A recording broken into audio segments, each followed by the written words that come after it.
Good morning and welcome to our Planning Committee meeting for the 13th of January 2021. Welcome members of the Planning Committee, officers and members of the public in attendance at today's meeting. Welcome to members of the public and press who may be watching the meeting live on YouTube. I am Councillor Christine Ward, Chairman of the Planning Committee. Please remember that this meeting is being broadcast live and it will be available for repeated viewing. Please could all councillors follow the council's ground rules for virtual meetings, which have been well circulated. In particular, please use the chat facility to indicate any request to speak, and only speak when invited to do so by me, the Chairman. When members need to vote on a planning application, I will call each member to vote in turn. Please express your vote verbally with for or again or abstain. In accordance with the government regulations regarding virtual meetings and remote participation, all participants must be able to hear and be heard by all in attendance. When voting, I ask that all members of the Planning Committee do so in the acknowledgement that they have heard for the duration of the item and can therefore vote in accordance with the regulations. In the event of any technical problems, there will be a short adjournment to establish if the fault can be addressed. Please bear with us in these circumstances. If any individual loses connection and the meeting can practically continue with a quorum, it will do so. I will now call the name of each member of the Planning Committee and ask them to identify themselves as being in attendance at this meeting. As I previously mentioned, I am Councillor Christine Ward, Chairman of the Planning Committee. Councillor Anne Bellows. Present, Chair. Councillor Sue Bennison. Present. Councillor Hilary Brand. Present. Councillor Kate Crossell. Present, Chair.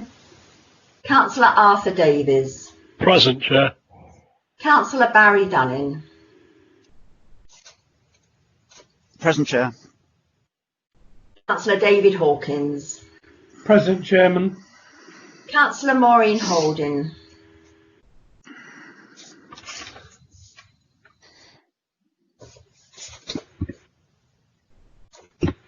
Present. Thank you. Sorry, it keeps going off. Okay, thank you. Councillor Christine Hopkins.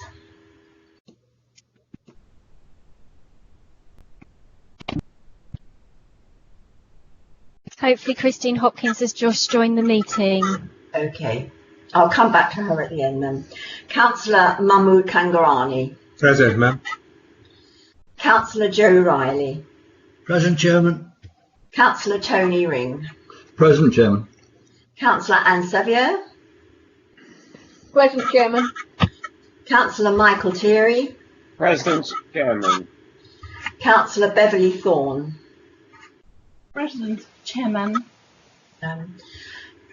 I'll come back to Councillor Christine Hopkins. Are you with us? I'm with you. Thank you very much. We do have some apologies. Democratic Services, can you let us know who the apologies are from, please? We've received apologies from Councillor Malcolm Wade, Councillor Corbridge, Councillor Glass and Councillor Clark. Thank you very much. Can I ask members to approve the minutes of the meeting held on the 9th of December as a correct record? Unless I see any objections in my RTS, I'll accept them as correct and acceptable. Thank you. Do members have any interest to declare? Yes, Chairman. Barry Dunning. I have an interest. I'm a member of the Leamington and Pennington Town Council, but I'm not a member of the planning. And so I have an interest in 20/11107 That's 21 Ellery Grove, Lymington. And also TPO 20/0627, which is Northfields in Lower Pennington Lane. Thank you very much. Councillor Anne Sevier. Thank you, Madam Chairman. It's just making sure with Democratic Services about the number 20/11005, which obviously is somebody that I know, but I haven't spoken to him for about a year. So how do I stand with that one, with Democratic Services? I've got no pecuniary interest, so... It's your view of how well you think you know the person. Do you think the public perception could be that you know them so well that it would influence your ability to make an open decision, an objective decision? Thank you, Democratic Services. In that case, I don't think this would be the case. So therefore, I don't think I need to make a declaration. Thank you, Democratic Services. Thank you. Councillor David Hawkins.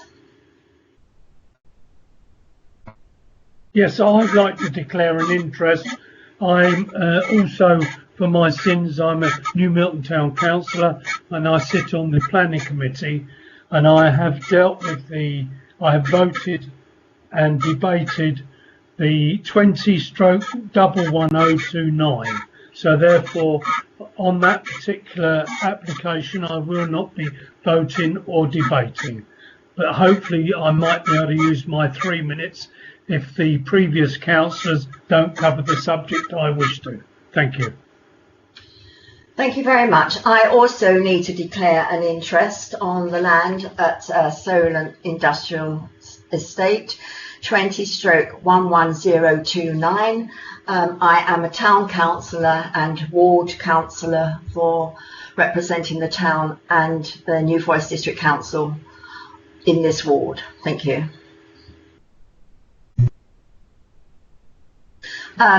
Councillor Arthur Davies.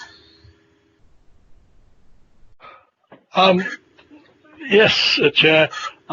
It's just that the I can't remember which one it is now. The applicant is the chairman of the New Forest East Conservatives, which I am a member. But I do feel that I could do a decision on this without any prejudice, if that's okay. Also, there's an interference on the line that's annoying me, so I wonder if we could sort that out. Can I come to Democratic Services, because we all know this applicant. He was a councillor with us. Can you please advise us all, please? Just because you know someone doesn't mean to say that you can't participate and vote in a particular application. It's how well you feel you know them. So if you feel you know them as well, so that you wouldn't be able to make an objective decision on it, or there could be public perception that you know them so well that you couldn't sort of separate yourself between knowing them and making a decision on the application. Thank you for that clarification. Councillor Sue Bennison. Thank you, Chairman. Yes, I just would like to have had clarification on that last item, so that's absolutely clear. And also, when everybody is speaking, apart from yourself, Chairman, we have got a horrible chatter on the line. Anything we could do about that? We'll see if we can work on that.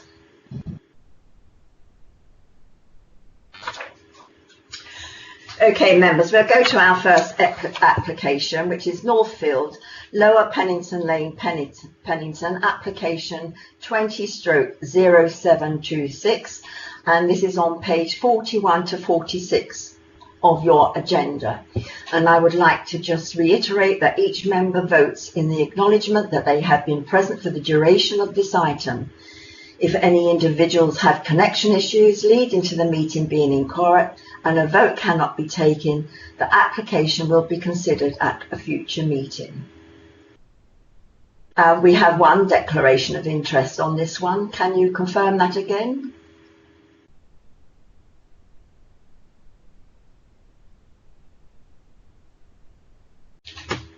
Councillor Dunning.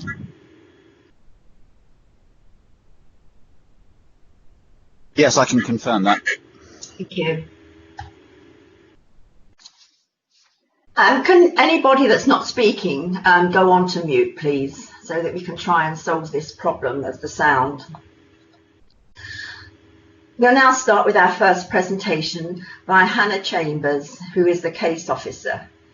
Thank you, Hannah, if you'd like to give your presentation. Good morning, committee. I will share my screen. Just bear with me one moment. Share desktop.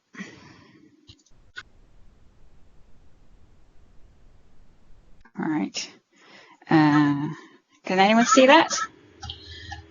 Not yet. Not yet. Yeah, well, we can, but yeah, okay. Okay, is that? Yeah, that's better. Okay. Perfect.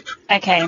All right. So what you have in front of you this morning to determine is a tree work application at the site of Northfields, Lower Pennington Lane, Pennington, Lymington. I will just add at the beginning of this meeting that we have received additional information or comment from Pennington Lane Lymington Society, PALS, and they have raised some concerns about the potential replacement planting condition. And having reviewed their comments, we believe that there is grounds to review that condition. And we'd also like to seek this morning, if you are to grant consent to this application, delegated powers for the Chief Planning Officer to amend and add conditions to make a more robust replanting condition to that decision notice. So starting off with this application, we have got trees which are protected by a woodland tree preservation order, and the boundary of this order is shown in red on this plan. The trees which are subject to the application are adjacent to Lower Pennington Lane. The applicant has provided a tree report from the Arboricultural Association approved consultant, who's recommending the removal of 10 trees on the grounds of health and safety because of their condition, and a further 7 trees due to again, for health and safety, but more to do with the fact that their companion trees will be lost, and that will then expose the remaining trees to failure and increase likelihood of failure over the highway. Here's an aerial photograph showing it's sort of a well-treed line. It's a line of matured trees. Most of the trees subject to the application are Monterey pine trees. And here's some photographs of the individuals identified for removal. Let's get a view of the lane that's southbound. These are some of the trees. There's a heavily leaning tree at the entrance to the Northfield driveway. Some more structural condition of the trees. And here, keep going down, and a view of the trees to the north. So that's what's in front of you. My recommendation, due to the condition of the trees and their proximity to a highway, is to grant consent because the trees are clearly in decline and a potential for liability to the council should we refuse this application, and in the general interest of health and safety of the public. But to caveat that, I would also insist on a robust replacement planting scheme to go in and replace the obvious amenity value that these trees currently provide. So I'll leave it open to you for discussion.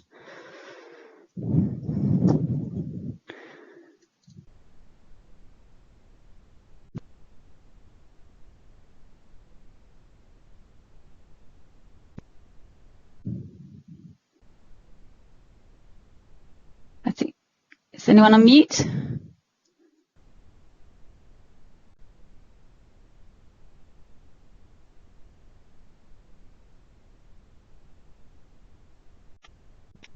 Do you want to take the presentation down a moment? Yeah, sure. Stop sharing a second. All right, can you hear me now? Is that working? Christine, you're on mute. I can hear you. Oh, good. Okay, I'm sorry. We have 4 speakers, so I'd like to go to Nick Hayden. You have 3 minutes. If you'd like to present your case, thank you.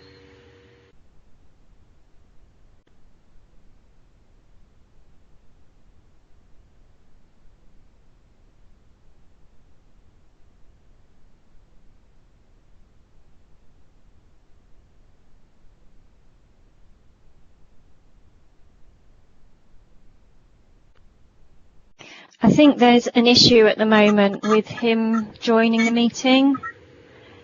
I think we're just trying to dial him in. I don't know if you would like to take the next speaker. Thank you. Or wait a moment, up to you. We'll wait just a couple of minutes, I think.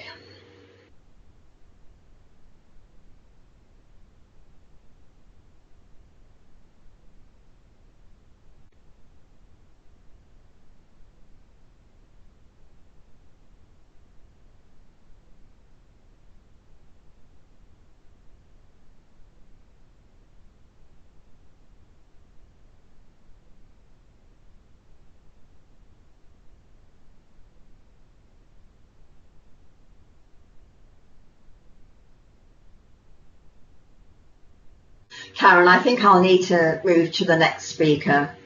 Okay. So, Bruce Tyndall, do we have you here, please? Hello? Hello? Can you hear me? We can hear you. I can't see you. Oh, hang on. There. Okay. Thank you. You have 3 minutes if you'd like to go ahead. Thank you. Thank you. I speak on behalf of the 700 plus members of our group, the Pennington and Lymington Lane Society. Our members are very concerned about... excuse me. Yep. Can't hear. I can't hear you. We can't hear or see you very well. We can hear you better now. Now you're muted. There, is that better? That's it. Thank you. Right. If you'd like to start again, 3 minutes. Okay, so, sorry. I speak on behalf of the 700 members of our group, the Pennington and Lymington Lane Society. Our members are very concerned about this application, the real reason for which we firmly believe has nothing whatsoever to do with health and safety, as claimed, but to clear land for a sightline to facilitate future development. These are matters which could be dealt with through a planning application. That said, we understand that the application has to be considered as submitted and on its arboricultural merits, and appreciate the difficult task facing your tree officer. This has now been covered by Hannah, but if members are minded to approve the application as recommended, we would urge you to strengthen and clarify the proposed condition, which as it stands on your agenda is unclear and will not achieve its purpose. Given the real purpose of the application, the applicant is highly unlikely to undertake any replanting, and so it is even more critical that the condition must be clear and readily enforceable. We suggest that replanting locations should be subject to prior approval, which would give you, as the local planning authority, control over the replanting locations and ensure that they are appropriate, meet the reasons for the condition, and fall within the area covered by the Woodland Tree Preservation Order, so that the replacement trees are fully protected. A proposed wording has been submitted to your case officer. We would also ask you to add an informative to make it clear that approval does not give consent for any alteration to or removal of the earth bank on which the trees are growing, and which is an important enclosing feature of this part of Lower Pennington Lane. Such works would be engineering operations and constitute development which would require a separate grant of planning consent. Finally, the report states that A001 in Table 1 is a single elm, which is incorrect. A001 is a dense area of young elm regeneration. There is absolutely no justification for removal of these trees on health and safety grounds, and removal is recommended purely because the trees are inconveniently located for the development aspirations of the landowner. Another group assessed by Hayden's further to the south are not proposed for removal. The elm would continue to provide amenity benefits whilst the new replacement planting becomes established. We would ask you to exercise your power to remove this area 001 from the list of approved works. Thank you for this opportunity to speak, and I'll be happy to answer any questions from councillors. Thank you. You will get an opportunity later to answer questions. Do we have Nick here yet? In the meantime, can I go to Claire Upton-Brown? Did you wish to say something?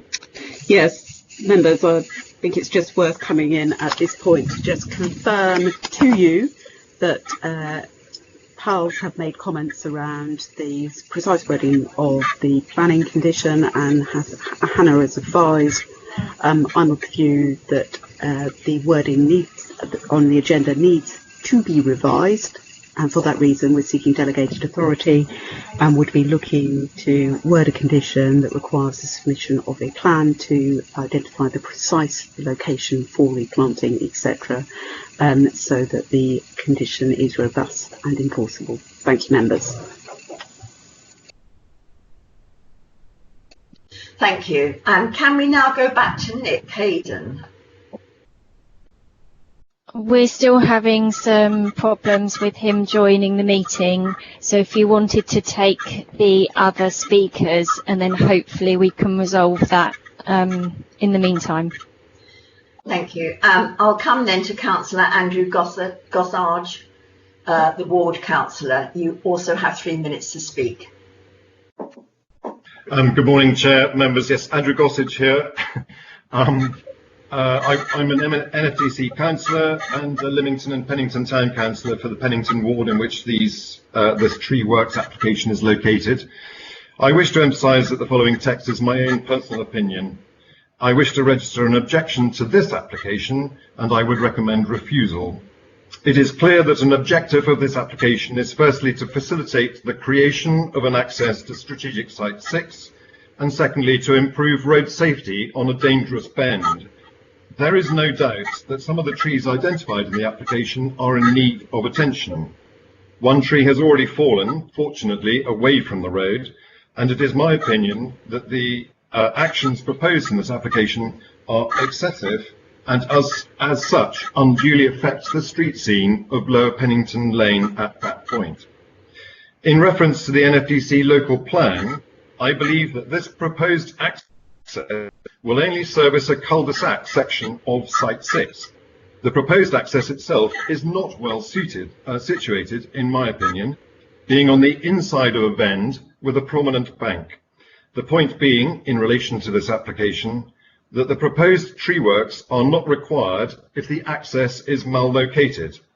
Adjust the location of the access, or better still, remove it, leaving only 2 access points to the whole site. The development on SS6 is intended to remain discrete from the roads and within a rural setting. Felling trees without proposed replanting does not achieve that. This particular stand of trees is mentioned in the SPD Lymington Local Distinctiveness only as a one-liner in a diagram as a landmark pine group.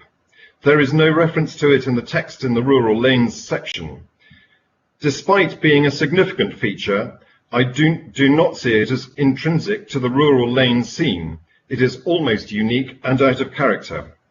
However, it does act as a boundary marker between the Pennington Cross end of Lower Pennington Lane, which is more suburban with mown grass verges, street lamps, etc., and the rural lane proper with unkempt grass banks, hedgerows of hawthorn and blackthorn, and rich in wildlife that continues south towards the marshes. I would like to see that distinction retained with an application that proposes to replant where trees need to be felled. I am led to understand that some of the trees concerned have reached the end of a safe and useful life, situated as they are on a bank beside a road. I would expect to see an application that proposes to make safe the extant trees that can survive and to fell those at the end of life, and for them to be replaced with an assortment of native species. For these reasons, Chair, thank you very much. I object to this application. Thank you. Thank you very much. I'll now go to another ward councillor, Councillor Jack Davies. If you have 3 minutes, if you'd like to go ahead. Thank you. I'd say I'm a little bit more nuanced in my opinion here. I do, on principle, object the proposal as excessive, but I do understand that obviously we are trying to reach a compromise here, and I am pleased by the response from the officers to the recommendation from PALS for better wording so that we can make sure this is enforceable. So I do support the change to the wording. I would say that I am against the A001. I believe that I would like a change there, and I also would make it absolutely clear that there will be no change to the land bank on the road. So I am supportive of the change of the word to make it enforceable, but I do believe, as has been outlined previously by Mr. Tyndall, I won't retread the arguments he made, but I would support his amendments to the proposal. Thank you. Thank you very much, Councillor. Do we now have Nick Hayden with us? I still don't think he's connected to the meeting properly. If you just give us a moment, I'll see if we can actually dial him in from this particular meeting. Just a moment. Thank you.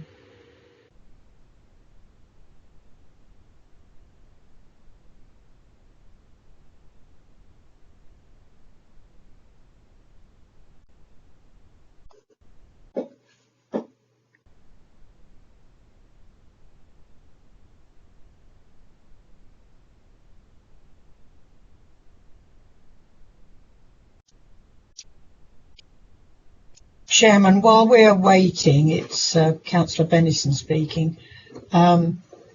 It does seem to be that it is your mic that's causing the chattering noise that we're all hearing. I know it's going to be a bit of a pain, but is it possible for you to keep turning your mic off when others are speaking so that we can hear a bit more clearly? Councillor Bennison, I have had my mic turned off and I've just put it on again. Yeah, but we are, that is where the chattering is coming from, Chairman.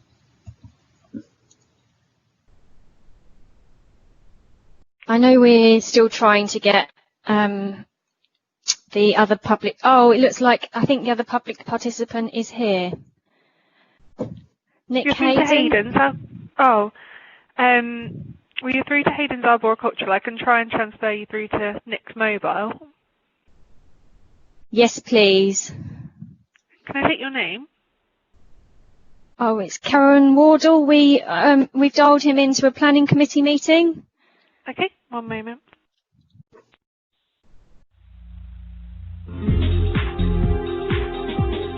Hayden's Arboricultural Consultants is a nationally renowned specialist tree management practice.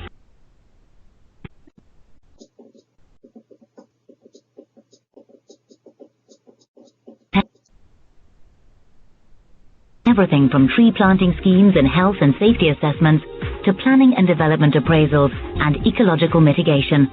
Thank you for holding. We're on our way.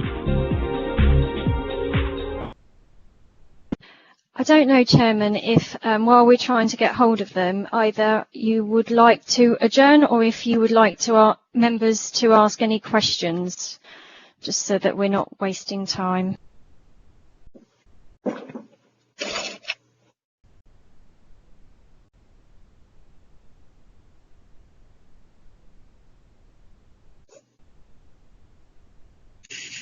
You're muted, Christine. Sorry, this is what happens when you keep muting. I thought I saw him then. Did we have a connection? No. I think we'll need to adjourn for say 4 minutes to see if we can connect. I adjourn the meeting. Thank you.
Thank you, Mr. Hayden. I'm glad that we've eventually got through to you. You have 3 minutes if you'd like to put forward your case. Okay. Thank you very much for providing the opportunity to speak, and I do apologise about the delay and the hold-up that's just been caused. However, what I'd like to say is, whilst we recognise and appreciate the feelings of local residents with regards to the proposed works, the recommendations within the application and supporting documentation are all based on an objective assessment of the tree's condition, their proximity to the public highway, and the risk they may pose to persons and property in the immediate vicinity. As such, the justification for the removal of the trees adjacent to Lower Pennington Lane is provided within the tree survey report submitted to New Forest District Council. Having read the report prepared by your senior tree officer, Hannah Chalmers, it is evident that the same conclusions have been arrived at following her inspection of the trees. It is also evident that the arboriculturist instructed by local groups, Arborventure, has arrived at the same conclusion for the vast majority of the trees following their inspection. However, there are a few points I would like to add or reiterate in relation to the trees where alternative works have been proposed by Arborventure. In relation to Pine T2, approximately 30% of this tree's crown is dead, and the remaining live crown displays extensive thinning throughout and dieback. Given its poor and deteriorating condition, its safe future retention cannot be ensured, and its removal is therefore recommended. With regards to Pine T21, the removal of this tree is also recommended due to the increased likelihood of failure occurring following the removal of its of the adjacent defective companions. It is not, therefore, in my opinion, considered suitable for retention. With regards to tree 22, reducing this tree by 6 metres would significantly diminish its amenity value. Such works are also considered to be contrary to good arboricultural practice. Pine T26, this tree displays poor form and vigour. The removal of this tree is also recommended due to the increased likelihood of failure occurring following the removal of its companions. Again, it is not therefore, in my opinion, considered suitable for retention. Finally, tree 28. This tree has suffered significant storm damage, and this has resulted in a heavily asymmetric crown, which can be viewed in the photographs at section 3.13 of the submitted tree survey. The removal of this tree is also recommended due to the increased likelihood of further failures occurring following the removal of its companions. It is not, again, therefore, in my opinion, considered suitable for retention. Arborventure have considered this tree is located within a low-risk area and could be retained. However, given its proximity to the adjacent highway, we would suggest that it is not low risk, but a high-risk area. I hope this helps address the varying points of view between our report and that of Arborventure. However, I'm happy to answer any questions that you may have with regards to the tree works. Thank you for allowing the opportunity to speak. Thank you very much, Mr. Hayden. Members, we'll now go to questions. Could you please stipulate who your questions are for, whether it's for the officer or one of our speakers?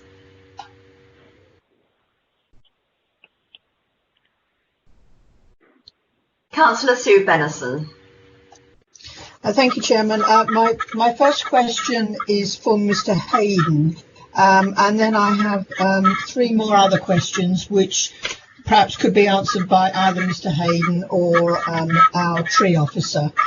So the first question for Mr. Hayden is, we've heard that A001 is a group of young elms. Is that possible for those to be left in place since they are young trees? The opinion that currently the trees do not display any evidence of Dutch elm disease. However, there are larger elms within the group that are dead and have succumbed. It is inevitable in time and in the not too distant future that they will also eventually succumb to Dutch elm disease, and that is the reason why their removal is proposed currently? Yes, my question really was, I understand what you're saying, but since at the moment they are not showing any signs of Dutch elm disease, for the time being, could they be left until a later date when their removal could be undertaken? Should you wish to make that decision, they can be left. They do not present a risk at the current time. Okay, thank you very much. Chairman, if I could continue with my other questions, which either our tree officer or Mr. Hayden could answer. In our condition, we are talking about replacement trees of 10 sessile oaks and 9 Scots pines.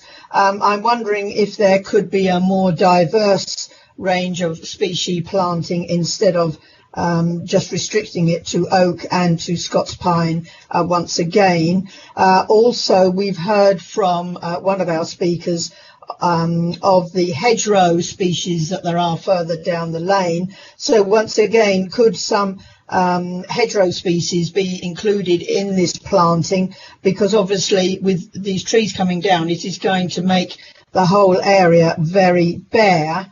And lastly, we've heard that SS6 is adjacent to this band of trees, and there is a different access point for that development site. Can these tree works take into account where that new access site is going to be, so that we're not putting trees in a place that further down the line they're going to have to be removed again because of an access point? I don't mind who answers those, Chairman. It probably makes sense that I answer some of those questions. So in terms of tree species and diversity, the thought of a sessile oak and Scots pines is that they're both native species, and they're large, potentially large growing trees, which you'd want to see large species go back into that site. It will continue the line of oaks which are already existing up towards Pennington Cross and further down. The addition of the pines would also keep that sort of pine feel that's already there, but it's sticking to a native species rather than the Monterey pine, which is non-native. In terms of asking for a diverse mix, including hedgerow, although that's obviously got wildlife benefit, under the legislation we can only condition one tree for one tree removed. So for every small shrub species tree or small sort of hedgerow species, you would lose that opportunity to put in a larger tree. The hope would be that it's a woodland order anyway, so any young tree is automatically protected, and there'll be natural regeneration there to sort of maintain that hedgerow boundary. In terms of the access site, this application is based purely on the tree work information we've got in front of us. I would be expecting trees to go back pretty much in the location that they have been removed from. Any future development application would be viewed with non-prejudice in the future, and those trees would be considered as part of that application and what constraint they would take to the site and whether it was appropriate or not. But that's an application in the future which is not subject to this discussion today. Okay, I hope I've answered this. Have I missed anything, Sue? Because you had 3 points there, and I hope I covered them. But if I haven't, do say. Okay, thank you. We'll move on to Councillor Ansevia, who also has questions for the tree officer. Yeah, thank you, Madam Chairman. But I think one of the questions I had about protection of newly planted trees, I think is very important in ascertaining what we do about this particular application. And that was one to confirm that once these are planted, whatever is planted in the future is actually still protected. And the other question I had was, I understand, of course, elms do not live now very long because of Dutch elm disease. So how long do elms normally now survive before they succumb to Dutch elm disease? That was the other question. Thank you, Madam Chairman.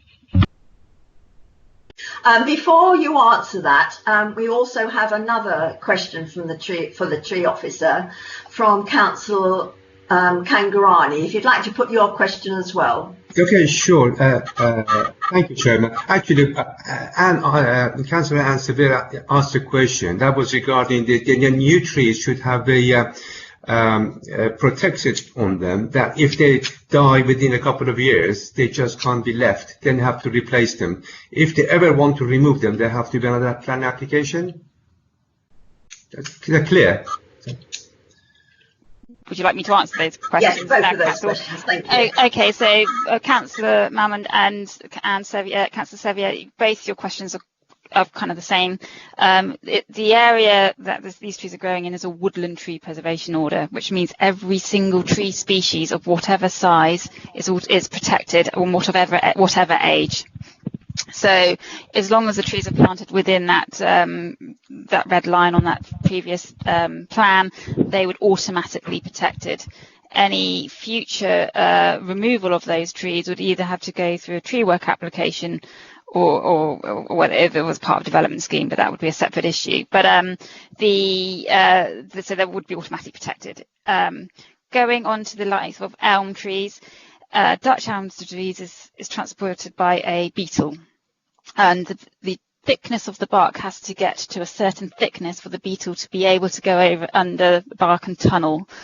It really depends. I mean, I've seen some elm trees get a little bit bigger these days for some reason, and I'm not sure whether that's because there's a reduction in the beetles or some more genetic resistance in the population. But generally, when you get to about 10 years old, that's when they really start dying back. The trunks have got thick enough and the bark's got thick enough for the beetles to start affecting and bringing the fungus in that causes that disease.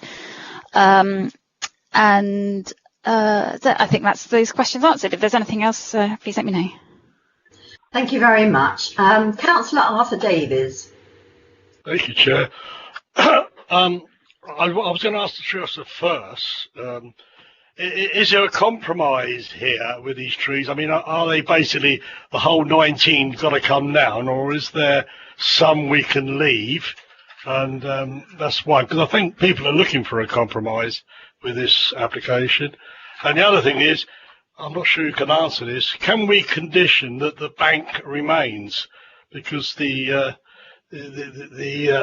comments we've had is that certain people would like to leave the bank as it is. Can that be conditioned? I'm not sure if it can be. So in relation to the bank, no, under a tree preservation order, it only protects living parts of trees. So that would include branches and stems, but also roots. So if the applicant or the landowner wanted to excavate the bank and they were going to sever or damage roots in that process, then they should be making a tree work application to that anyway. We can obviously add an informative, but we couldn't add a condition. The bank would be subject to the highway regulations and the planning policies and legislation regarding that anyway. So which I'm not a planning officer and an expert in that, so I don't want to get myself too tied up. But we could put an informative, but not condition it. In terms of the sort of question mark, is there a compromise in terms of management? The Arbor Venture sort of report has put forward some alternative management. So in my list, I've got 10 trees down to be removed, which has been not disputed, been sort of agreed sort of between different arboriculture professionals. And then there's sort of a question mark over 7 of the trees. And that's more to do with the trees which the applicant's looking to remove because of the loss of their companion tree. Monterey pines, particularly a fast-growing pine species with end-weighted branches. And as soon as you start opening up new wind loading to a mature tree, you tend to get some major failure. So one suggestion that's been put forward is that sort of to retain those companion trees, but to reduce the likelihood of failure would be to sort of carry out relatively heavy reductions. So that is a course of management that could be taken. The problem you have with that is it would be considered a poor arboricultural practice within the British Standard and within the industry. So that's not ideal, and you'd result in these big stumpy trees. They look a bit like a Leylandii hedge, which has been left to grow far too big, and then someone's decided to cut it in half sort of 20 years down the line, and that would really lose any amenity those trees had. Also, we can only condition 1-for-1 replacement for trees removed. So if we only allow 10 trees to go and we condition the retention of those other trees with reductions instead, those 10 trees can be replaced, but the retaining of those additional trees could impede the successful establishment of those new trees. So, I mean, that is the subjectivity in this application in terms of those question mark trees which could potentially retain. But my professional view, and having considered this to some depth, is the work that you'd have to carry out to those trees in order to retain them. They'd pretty much lose any immunity that they're contributing, and their life expectancy would be heavily reduced as a result. And if they become dead trees, then they become exempt under application. So that if we reduce in such a significant state, that the applicant could then just remove them anyway without even going through a formal permission process. Although we can condition replacements under dead dying, an exempt works notification, it may not be as easy to enforce as a very clear consent under a tree preservation order with a sort of well-written and considered replacement planting condition. I think I've got that, Hannah. Thank you very much. Sorry. Okay. Thank you very much. Councillor Dunning, I will come back to you, but can I bring Claire Upton-Brown in here, please? Yeah, just quickly, Hannah's given you some very detailed professional advice on the conditions of the tree and the reason for the recommendation. Members have an application before them and a recommendation. Whilst it is open to you as members to start changing that, I would recommend to members that they actually consider the submission in front of them, the professional advice, and make a decision whether or not to allow this works to happen or not, rather than seeking to amend what is allowed through your decision making this morning. Is my advice clear to you? Okay, thank you. Thank you very much for that. I'll come back to Councillor Barry Dunning now. Okay, yes, it's a question for Hannah, actually, Hannah Chalmers. Can you expand on the more robust replanting conditions that you have suggested at the start of the meeting? Thank you. Yes, I think we'd be looking to see some kind of plan in advance of, it's almost like a pre-commencement condition to the work being carried out. And I think it would be worth identifying each individual tree with an individual replacement for each tree. So almost sort of specifying each one out with and also we would use the British Standard 3936, which is the nursery stock standard sizing, which would be a little bit more clear and not so ambiguous as the standard condition that we tend to use for the householder who might go and buy a tree from a garden centre, perhaps. So I think in this situation we could use a more specific sizing criteria. And rather than perhaps do within the next planting season, we could do within 1 year of a tree being removed, which would allow for the appropriate time of year for the tree to be planted, which runs within the tree planting season between November and March each year. Okay, thank you. Are you also are you suggesting that we actually put in larger replacements? I've been looking trees up online, and you can get between 25 and 30 centimetre circumference trees readily available. You can get trees like that. You're looking at sort of supersized, sort of advanced nursery stock. We have to bear in mind we have to be reasonable. Those sort of trees you're looking at sort of thousands of pounds per tree. The other concern is the larger the tree you put in and the more older it is, the harder they are to establish. So they require a lot more watering. The land is on a bank, so it's those will be subject to drying out quite badly in the summer. So I think we have to bear that in mind and be reasonable what we can expect a landowner to put in. And then but we could perhaps ask for a little bit bigger than your average householder back garden. But no, I think advanced nursery stock would be unreasonable and they would be unlikely to successfully establish. Thank you. Thank you very much. I'll allow one more question and then we'll go into debate. So, Councillor Sue Bennison. Thank you, Chairman. One very simple question. In this row of trees to come down, there is a horse chestnut tree. I don't see that is going to be replaced with a like specimen. Could that horse chestnut tree be replaced with the same? And just one other question, why can we not replace some of these trees with birch or beech, which are natural trees? Hannah? The horse chestnuts aren't a native species, so we wouldn't replant with a horse chestnut, especially as they are affected by a disease called horse chestnut bleeding canker and leaf miner. So that's definitely a tree which we'd look to use an alternative species for. We could put birch and beech trees back in. The problem with that is the general setting of that road is generally more old, but certainly further down in the more rural end. It's old agricultural hedgerow banks with classic sort of oak tree planting. So that's where the oak comes from. The other thing to bear in mind, beech trees aren't particularly tolerant of drought conditions.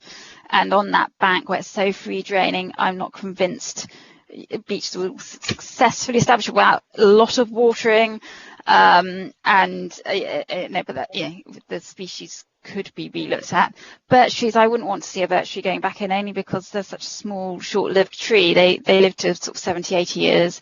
They're not particularly big. There's plenty of space on this site for big trees. We should be putting in as bigger canopies as we can. Well, species that all has the potential to get as big as they can. Okay. Okay. Thank you very much. That was a really good presentation, Hannah, and the answers to the question very comprehensive. We'll now move to debate.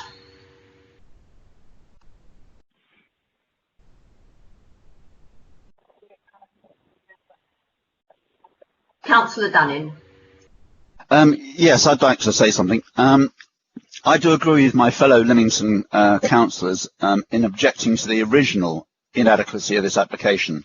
I live only a few hundred yards from this site, and I was concerned that this application doesn't go far enough to protect the integrity, the nature and the beauty of this lane. It's a lovely lane. I appreciate that some of the Monterey pines are in a dangerous state and do need felling for safety reasons. But my main concern is how to preserve the local amenity and ambience that this copse provides. I do not believe that the planting of oak saplings of 8 to 10 centimetres in girth is sufficient when oaks of 25 to 30 centimetres in girth are available. Saplings can easily be knocked down or run over by lorries and earth-moving machines. For larger replacement trees are required, I think that larger replacement trees are required if we were to preserve the copse of trees for posterity. I'm pleased that the more robust replanting conditions have been suggested, and I think we should look more into that. Thank you. Thank you very much. Can we have Councillor Ansevio, please? Yes, thank you, Madam Chairman. Obviously, I'm not from that particular area, and my thinking on this is, if this was an ordinary tree application that we actually had to view, we would then be considering the safety, and I think we do have to consider that, because you can't take one tree down and then hope the other one will stand up. I'm old enough to remember the hurricane sweeping through. So I think also this gives us a good opportunity under a planning application to actually make sure that what we have in 300 years' time, hopefully I won't be here, but even in 100 years' time, we will have something that is rural, something that is in keeping with the lane. If we allowed these trees just to die off one after the other, as our officer said, we would have no control. So I am very pleased to see the condition has been added to the fact that our head of planning will keep a very close watch and make sure this is done properly. That, I think, is very important. But when it comes to trees at the end of their life, I think in all cases we do need to consider the safety. Thank you, Madam Chairman.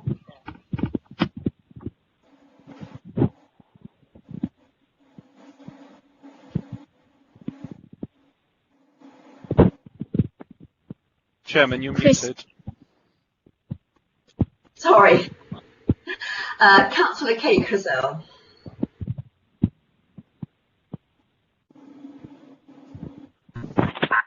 Thank you, Chairman. I'm very happy with all the information that's been received. It's been very comprehensive, and although I'm not emotionally involved in the area, I can see all the points that have been made are very relevant, and I'm very happy to support this application with the extra arrangements that have been discussed. Thank you. Are you making that proposal to grant? Yes, yes, I can. Thank you. Do I have a seconder?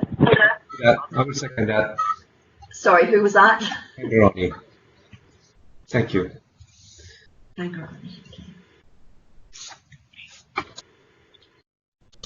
Councillor Tony Ring. Thank you, Chair. Sorry, that proposal crept in slightly before my comments, which are, in the first place, to thank particularly the officer, but all the participants. The information we've got is absolutely superb. However, my feeling is that we should refuse this application on the basis that there is, it seems to me, plenty of scope for partial removal, certainly of those dangerous trees. We've heard a lot about the elms that are established there now, and who's to know if a successful treatment for elm disease may appear in the coming years, months, whatever, that might save those that are there now. And what I would much prefer to see would be a gradual process of removal and immediate, or as immediate as possible, replacement of any tree that is dead, dying or dangerous, rather than this whole caboodle that we've got before us.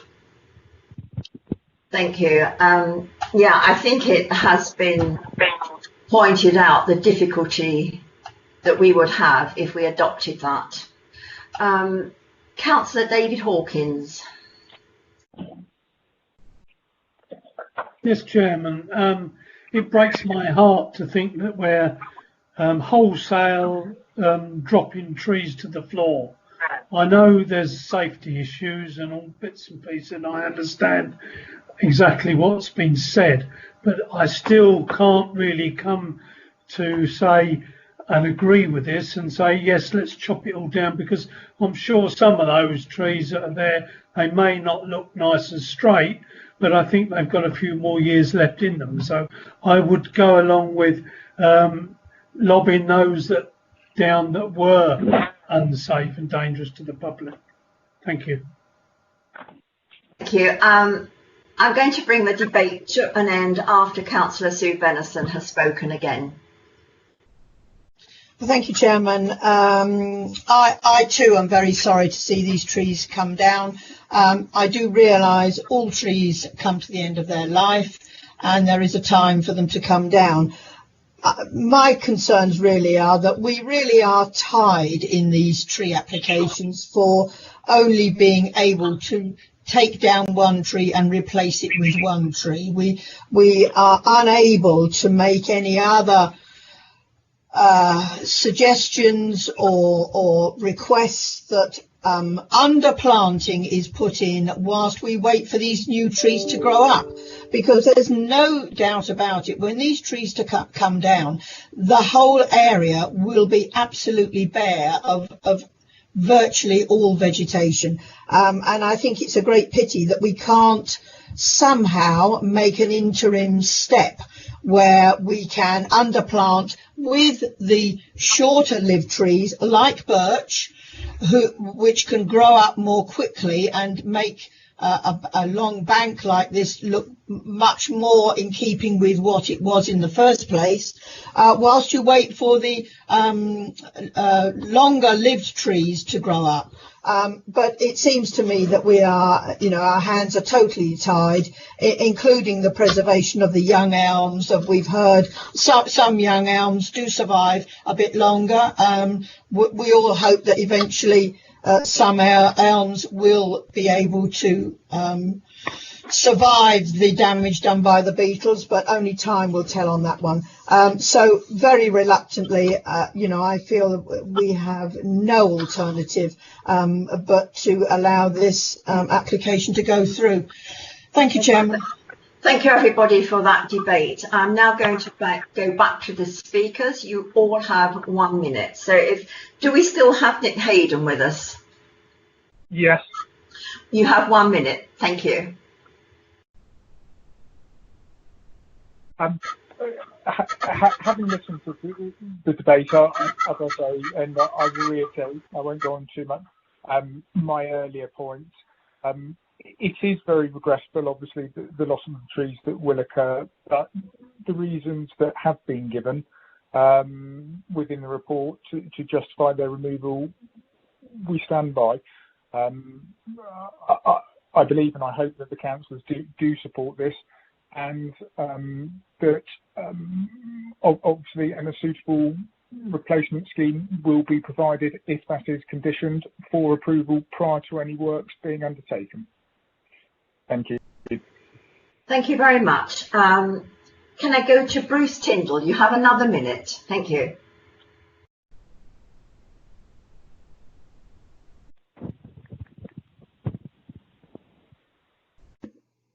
Hello? Yes, we can hear you. Okay, so sorry. Very glad to note that you will take on board our proposal as regards the replanting condition and strengthen that.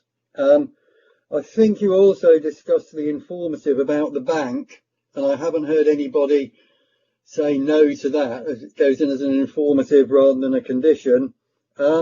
Just very concerned about this little bunch of elms at the end, A001. You know, they've got 10 years. You can still get your fingers round them at the moment, and yet they're in the wrong place, so they've got to come out. If you could remove A001 as well from felling, that would be great. Thank you very much. Councillor Andrew Gossage, 1 minute. Thank you, Madam Chair. Very quickly then, I think we've heard this morning perhaps a few reasons why it would be maybe a good idea to start with a clean sheet and a fresh application, as possibly referred to by the Chief Planning Officer, so that we know exactly what we're doing and what's going to happen. There's no doubt that work needs to be done on the trees. I would like the hedgerow planting, and I do support that idea, and I understand it can't be put into the application, but it would help screen the new development. I remain concerned about the access, which is on a dangerous bend and on an inside bend, and there are issues with the manual of streets with regard to that. And in particular regard and associated with it is A001, and I would suggest remove and replant so that we have native species there which will have a longer life, notwithstanding the fact they're going to get Dutch elm disease in due course. And finally, Madam Chair, oaks are a characteristic tree in the rural lanes. Thank you very much indeed. Thank you very much. Councillor Jack Davis, you have 1 minute. Thank you. I'd like to reiterate the points made with regards to A001. I'd like to see that removed from the application, and if not, I would support refusal. And I do believe that without it, it would be a poor loss to the amenity of the lanes. Thank you. Thank you very much. Members, we will move to the vote, but can I ask Claire Upton Brown to come back and remind us of the new conditions to go with the grant of consent?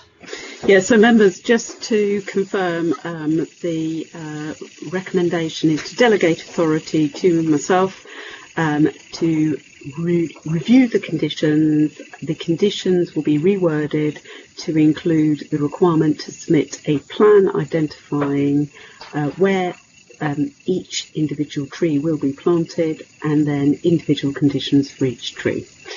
So members, we believe that the revised structure of the conditions will give us an enforceable, robust position as a council to ensure that the planting occurs at the correct time in the correct place, and that if there is any issue going forward, that we will have a strong enforcement position given the level of detail required to be submitted as part of the planning conditions. Three conditions. Thank you.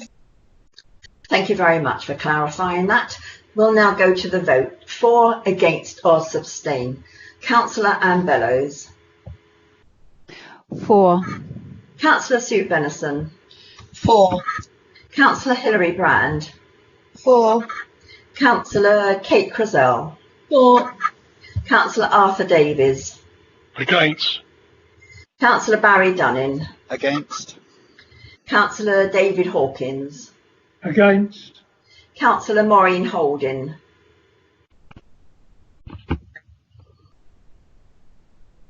Hear me? Councillor, yes, we can hear you, Councillor Maureen Holding. Would you like to? Yes, for. For, thank you. Sorry. Councillor Christine Hopkins. For. Councillor Kangarani. For. Councillor Joe Riley. For. Councillor Tony Ring. Against. Councillor Anne Sevier. For. Councillor Michael Thierry. Against. Councillor Beverly Thorne. For. And I'm also voting for. So that grant has been carried. Can I have confirmation, please, from Democratic Services?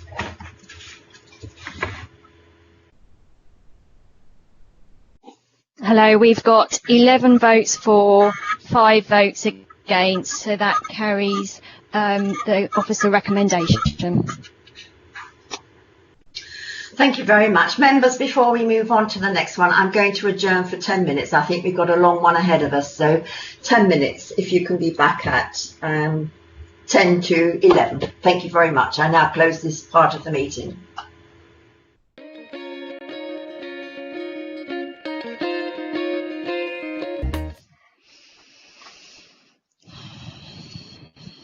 Welcome back, members and participants. Our next application is land at Solar Industrial Estate, Caird Avenue, New Milton, application 20/11029, and you'll find this in pages 5 to 20 on the agenda. And I need interest, of which I am declaring an interest. I'm on the Town Council and I'm the Ward Councillor for the town and for New Forest District Council. I also would declare an interest. I'm a Town Councillor for New Milton, and I also sit on the Planning Committee. I've already dealt with this particular planning application, so therefore I will not debate or vote on this matter. Thank you. Thank you. Just to remind everybody that they need to have seen and heard the whole of the presentation to be able to vote. So if you've had any connection problems, you'll need to advise us. I'm going to go then to Vivian Baxter, who is the officer that will present this case. Over to you, Vivian. Thank you, Madam Chairman. Good morning, everybody. Hopefully you can see my screen that I have shared for you. Just before I launch into my presentation, I would just mention the updates, which have been updated since the updates list was produced yesterday. In addition to that, we found a further letter of support that came in this morning, so that takes the number since the report was written to 28. And members will also have received an email from Brad Beers highlighting their concerns and attaching their response to the application, which is referred to in my report. So members will recall this application from being considered at committee at the end of May last year, where the decision was taken to refuse the application. The site area is marginally different to the previous scheme in that there's an extra sliver of space to the eastern side and also an extra bit at the southern boundary. In both instances, it's to increase the amount of landscaping available for the proposal. These are just existing drawings of the site at the moment. And the photographs, I've kept these to a minimum just to remind you of the site area. This is looking towards the east, where there is an allocation for housing, I think probably to the other side of the bund, which I'm highlighting here. This is a view at the northern end of the site looking towards Caird Avenue with some of the trees along the road boundary. And the same boundary a bit further to the south, showing towards the middle of the photograph is where the trees would be removed in order to make way for the proposed access. And this is looking south on Caird Avenue. You can see a little bit of sunlight across the middle of the photograph here, which is where the pedestrian access into the Tesco car park opposite is located, and the proposed access into the site is just beyond that, just south of there, where I'm highlighting now. There's also a proposed pedestrian crossing in this area. Moving to the proposal, it's very similar to the previous scheme with the exception of the additional planting to the boundaries of the site and slight changes within the site too. The main building is proposed to be largely the same as previously proposed. There is a little variation in the colour scheme that they're proposing to the external finish of the building. And here we have the landscaping scheme where members will see that there's hedging and tree planting proposed to the northern and the eastern boundary, and also to the south we have a hedge and a row of trees, a group of trees at the entrance here to supplement the boundary and the trees which are beyond the site to the south. Now moving on to the options that the applicant has put in order to deal with the sequential test side of the proposal. We have 4 options. These first 2 options involve the use of the existing Co-op store in New Milton Town Centre and show an option to reuse the existing store with a smaller extension and redevelopment. Options 3 and 4 include the HSBC, which is to the south of the Co-op store. Obviously we have here an option that includes reuse of the existing building with an extension and redevelopment, which would include car parking to the station road frontage. And finally, we have an indication of what option 3 would could appear to be like within the town centre. And whilst this is just a CGI drawing of what could be appropriate, I would point out that in terms of the massing and the style, you'll see we've got a large flat roof building to the south of the site. There's also flat roof buildings to the north. So it's not unfeasible that something could fit into the town centre. This is option 3, and just in front of the building here would be a pedestrian access through to the entrance to this store. And that ends my presentation.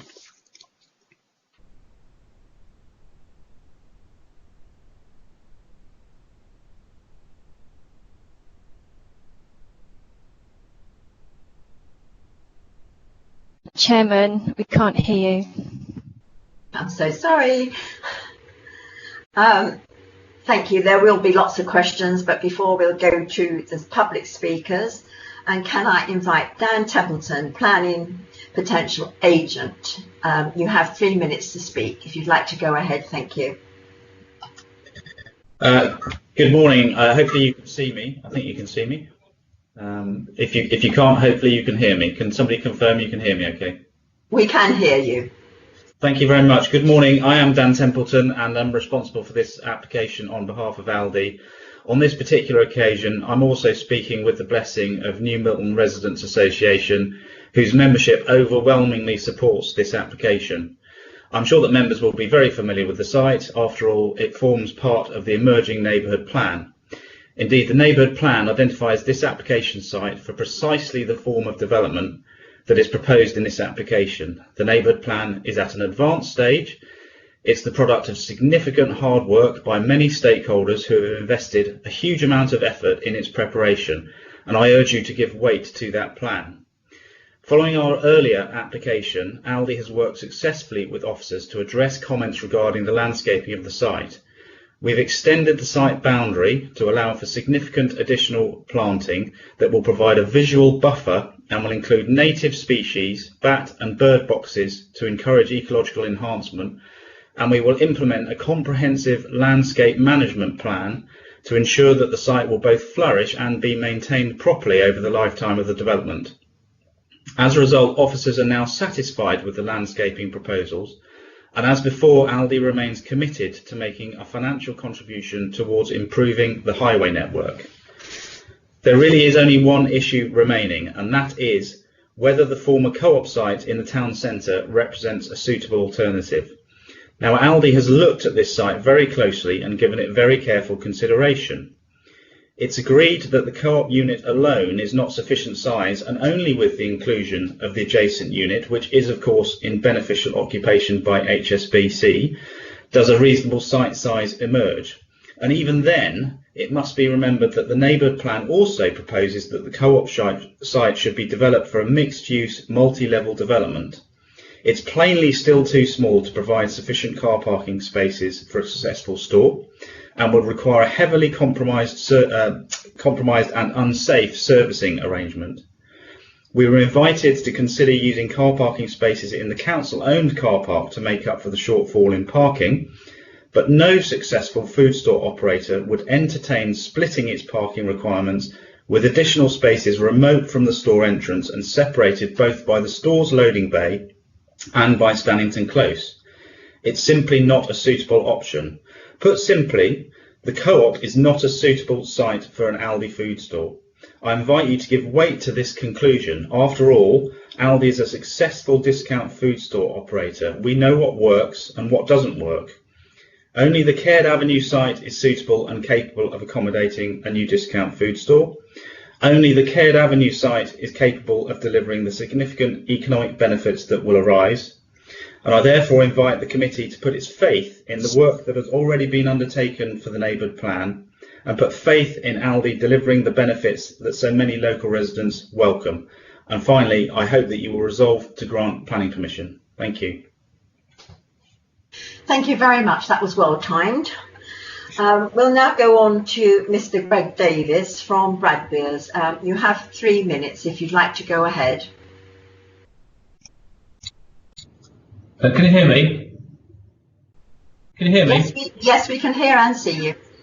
Jolly good. Right. Well, I'll make a start. Thank you very much.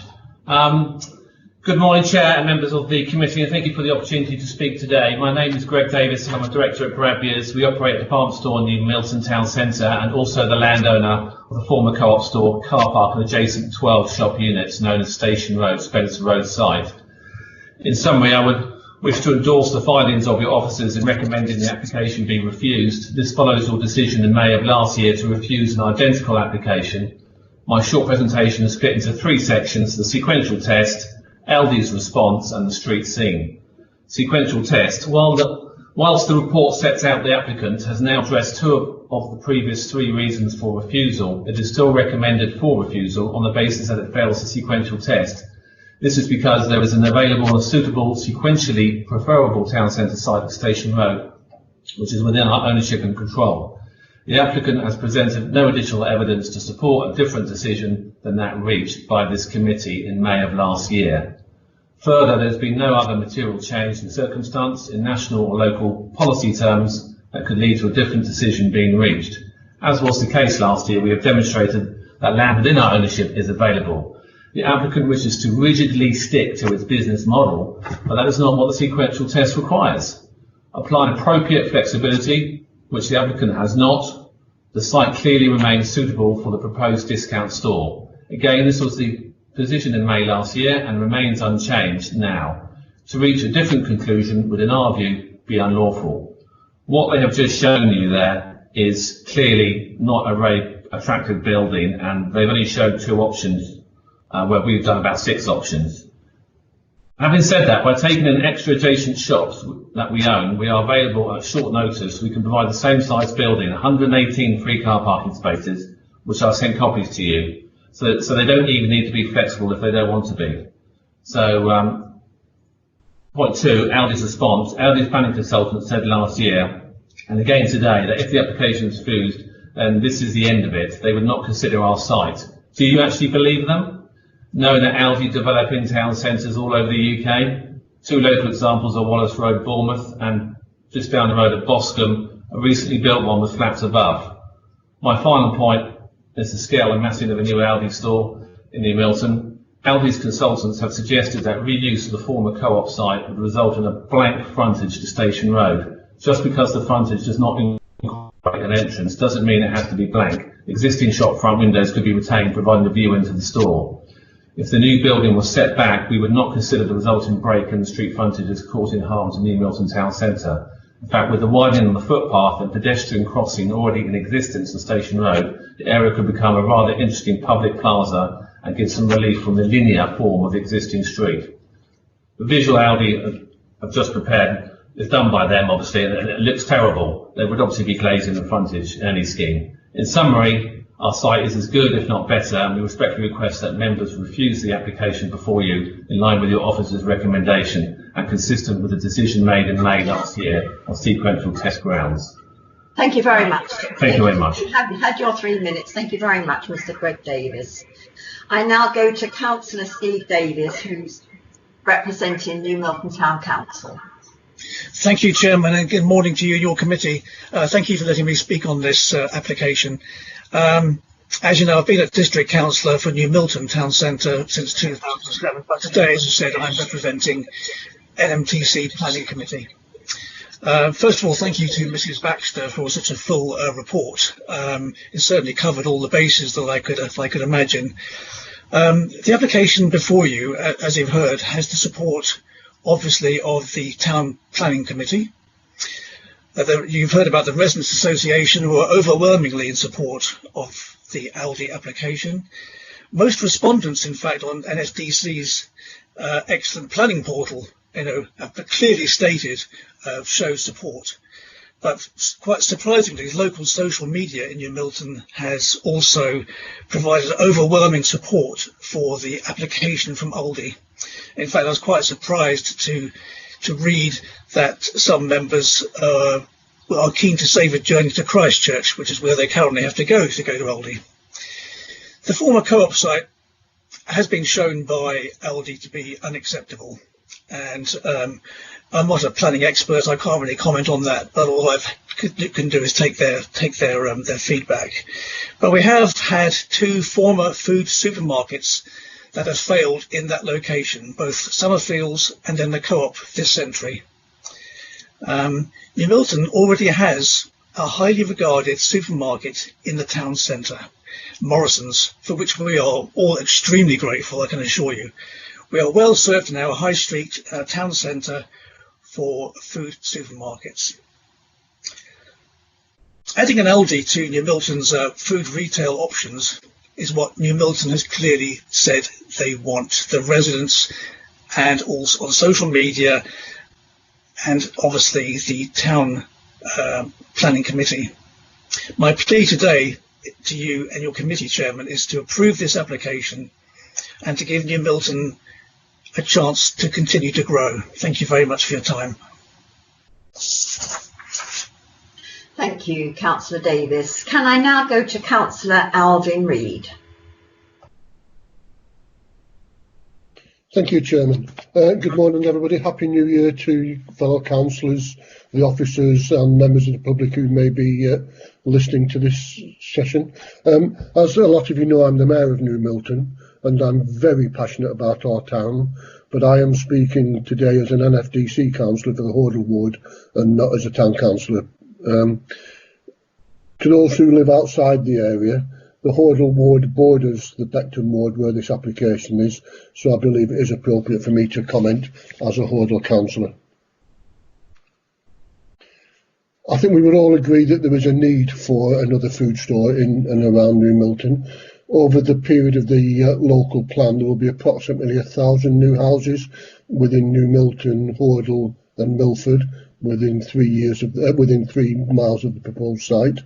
That gives, I don't know, 3,000 to 3,500 more mouths to feed. So there's no doubt that over the period of the local plan, there is definitely a need for an additional food store. The officers recommended refusal based on failing sequential test. However, the officer also states in her report at paragraph entitled Trade Diversion to the Aldi Store, the first paragraph on page 9, if you have the report in front of you. The council's retail consultants, so that's the council's retail consultants, independent of the applicant or any objector, The Council's retail consultants have concluded from the detail within the retail impact assessment that the existing supermarket, Morrison's, within the town centre should continue to trade viably. The reduction in turnover of other convenience goods sales is unlikely to cause small convenience stores to close and would not result in significant adverse impact in terms of loss of customer choice. Whilst there would be a reduction in convenience goods shopping within New Milton, it would be less than 2%, and as such would be more than offset by the population and expenditure growth on comparison goods. So the council's own retail consultant independently has said that having this out of town will not have an impact on the centre. I personally would query whether a sequential test is required. For a sequential test to be required needs 2 tests to have failed. I shall read you what paragraph 86 of the NPPF states. The local planning authorities should apply a sequential test to planning applications for main town centre use which are neither in an existing centre or in accordance with an up-to-date plan. It has to fail 2 tests, doesn't it? It's got to be not in a town centre and not in an up-to-date plan. Well, this is in an up-to-date plan. It's in the New Milton neighbourhood plan, and whilst that's not gone to referendum yet, it's due to go in May this year, hopefully, it is a relevant document in planning terms. Therefore, I assert a sequential test is not required. Thank you, Councillor Reid. Thank you very much. Can I now go to Councillor Jeff? Sorry, can I now go to Councillor Jeff Blunden? You have 3 minutes. Yes, thank you, Chairman, and a very good morning to you all. I'm Jeff Blunden. I'm the ward councillor for Beckton, where this application lies, and thank you very much for the opportunity to speak on this really important planning application for New Milton. I would also like to thank the planning officers for a very thorough and detailed report. I can well understand it must have been a close call to recommend refusal of this application, basically relating to the sequential test. However, I support this application. The proposals sit well within this brownfield site with no residential housing nearby or any proposed in the future. I am pleased that my concerns on the landscaping have now been fully addressed in the revised application, with extensive tree planting to the south side and also soft landscaping and tree planting to the eastern boundary, together with the environmental plan which has been outlined. Also, it's pleasing that the agreement has been reached on section 106, £20,000 contribution to highways improvement, vehicular access and for pedestrians and cyclists. The provision of extensive, well-spaced free car parking with electric charging points, pedestrian and cycling facilities for those visiting the store is also welcomed. The question I must address is what is best for the town and its residents. And in doing so, I've listened to the representations and support for the new Aldi store at this location from the Town Council under its neighbourhood plan, the New Milton Residents Association, and indeed many other residents. I've actually not personally come across anybody who doesn't want it to go ahead, which is quite interesting. But there we are. I think this is what I think. These would be the benefits of approving the application. Aldi is primarily a discount food store. It will give more consumer choice. It will provide healthy competition for the other large supermarkets. Also a major investment in New Milton.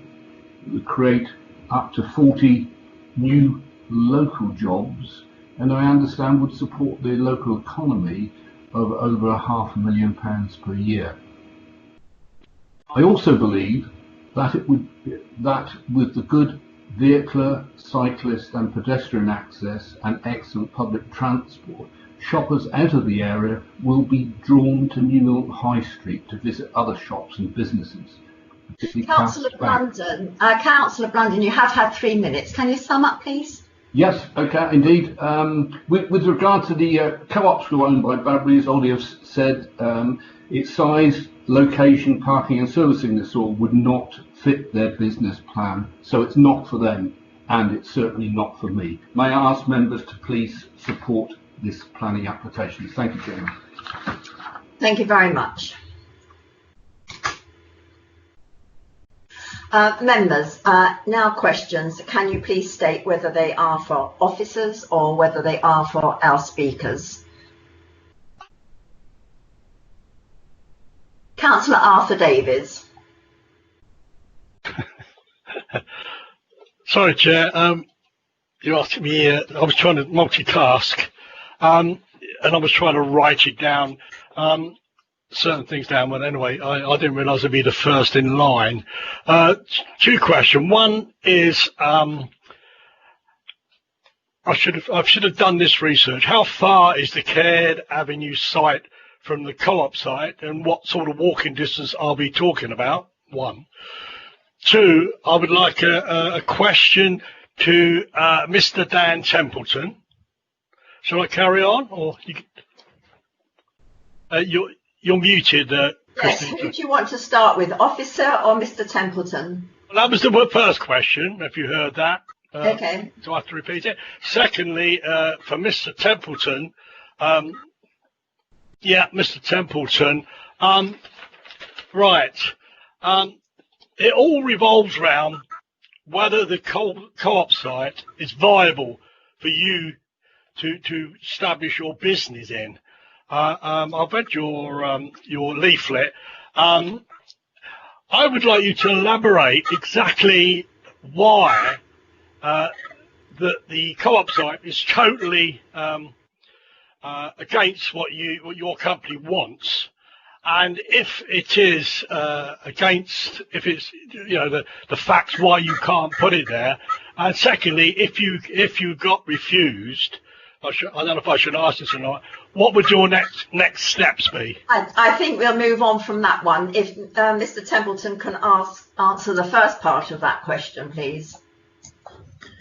Thank you, Councillor. First of all, sorry that I didn't have my camera on when I spoke before, but hopefully you can see me now. In terms of your question about the co-op site, Councillor, it's less about viability and more about whether the site is suitable for a discount food store. And as Vivian has kindly shared some of the drawings that we've prepared, we've produced numerous drawings to illustrate why the site, in terms of its size and the orientation of the building that would be required, is not one that lends itself to being suitable for a discount food store. Now, we obviously went through that process with the first planning application. We've looked at it afresh as part of this planning application, but we remain of the very firm view that the site is not suitable, and as a consequence, if it's not suitable, and it has to be suitable for the type of development proposed, as it's not suitable, it doesn't represent a sequentially preferable site. And on that basis, if you assume that the sequential test is required, and we've already heard some question about whether it actually is, but if you assume that it is required, if the site is not suitable, then it does not represent a sequentially preferable alternative. I hope that answers your question. Can I just come back to that? So is it completely out of the question for you to develop the co-op site? I mean, it's not feasible at all. Am I correct in saying that for you? It's not feasible in terms of the proposal that you have before you for the Caird Avenue site, and you have to make sure that you've looked at the same type of development and seen whether you can put it into the alternative location in the town centre with a degree of flexibility, I must emphasise. And we have shown that flexibility, or we have tried to show that flexibility, and even with that flexibility, and even assuming that the HSBC units and other units could be made available, and we question whether they could, the site is not suitable for the development that we're proposing. Thank you. Thank you. You have a question for the officers? Oh, yes, sorry, I did not say it. Yes, I should have done my research more thoroughly. I had done a lot of research on this, but what's the distance between the Co-op site and the Caird Avenue site in miles, I would prefer, and what sort of walking distance are we talking about? I should have walked it myself, but I'm on lockdown. I would have been arrested. I've just done a quick calculation. If you start at the Co-op store and go north up to the town hall junction with Ashley Road and walk along Ashley Road and down Caird Avenue, that route works out to be roughly 1.3 kilometres, which is just under a mile, about 0.8 of a mile. And so what would that take to walk? It depends how fast you're walking, I suppose. I would have thought it would take 10 minutes. It's quite close to the town centre then. It sounds very close to the town centre. And I'm scratching my head here to understand the whole scenario. But thanks for that, Vivian. Okay. I think the question might be how far you'd be prepared to walk or cycle with heavy shopping bags. But we'll move on to Councillor Sue Bennison. Yeah, apologies. It's Andrew Kinghorn here, legal advisor. Just to say that Councillor Hawkins had previously indicated he may wish to speak, and now would be appropriate time if he does wish to speak. Councillor Hawkins. Thank you very much, Chairman. I won't take up the 3 minutes because my colleagues have already expressed everything that I would like to express. So thank you very much for the opportunity. Okay, so we'll move. You're not speaking then. It's been covered. You're saying yes. Your thoughts have already been covered. Yes. Okay, so we'll move on to Councillor Sue Bennison, please. Thank you, Chairman. I have two questions. My first one is to Mr. Templeton and my second one to the case officer. Mr. Templeton, when you were presenting to us, you mentioned, and I think you were referring to the option 3 plan, which I'm looking at now. You mentioned something about split parking, difficulty with HGVs and cars. Could you just explain that a little bit more? And was it to do with the option 3 plan? Thank you, Councillor. To help me answer that, I wonder if I could ask Vivian if she could perhaps share her screen again and put the option on screen so members can see it. I've done it, should appear. Thank you. Sorry, I'm just waiting for it to show on my screen. We can all see it, Mr. Templeton. Okay, well, in very simple terms, the point applies to most, if not all, of the options. And option 3 is I can't quite see, but I think it's the one on the left-hand side of your picture there, and you'll see that the extent of the building it basically extends all the way from Station Road all the way across to Spencer Avenue, and the car park that was being suggested as a way of making up the shortfall is immediately to the north on the other side of Stannington Close. So that's to the north of the blue area that you see on the screen.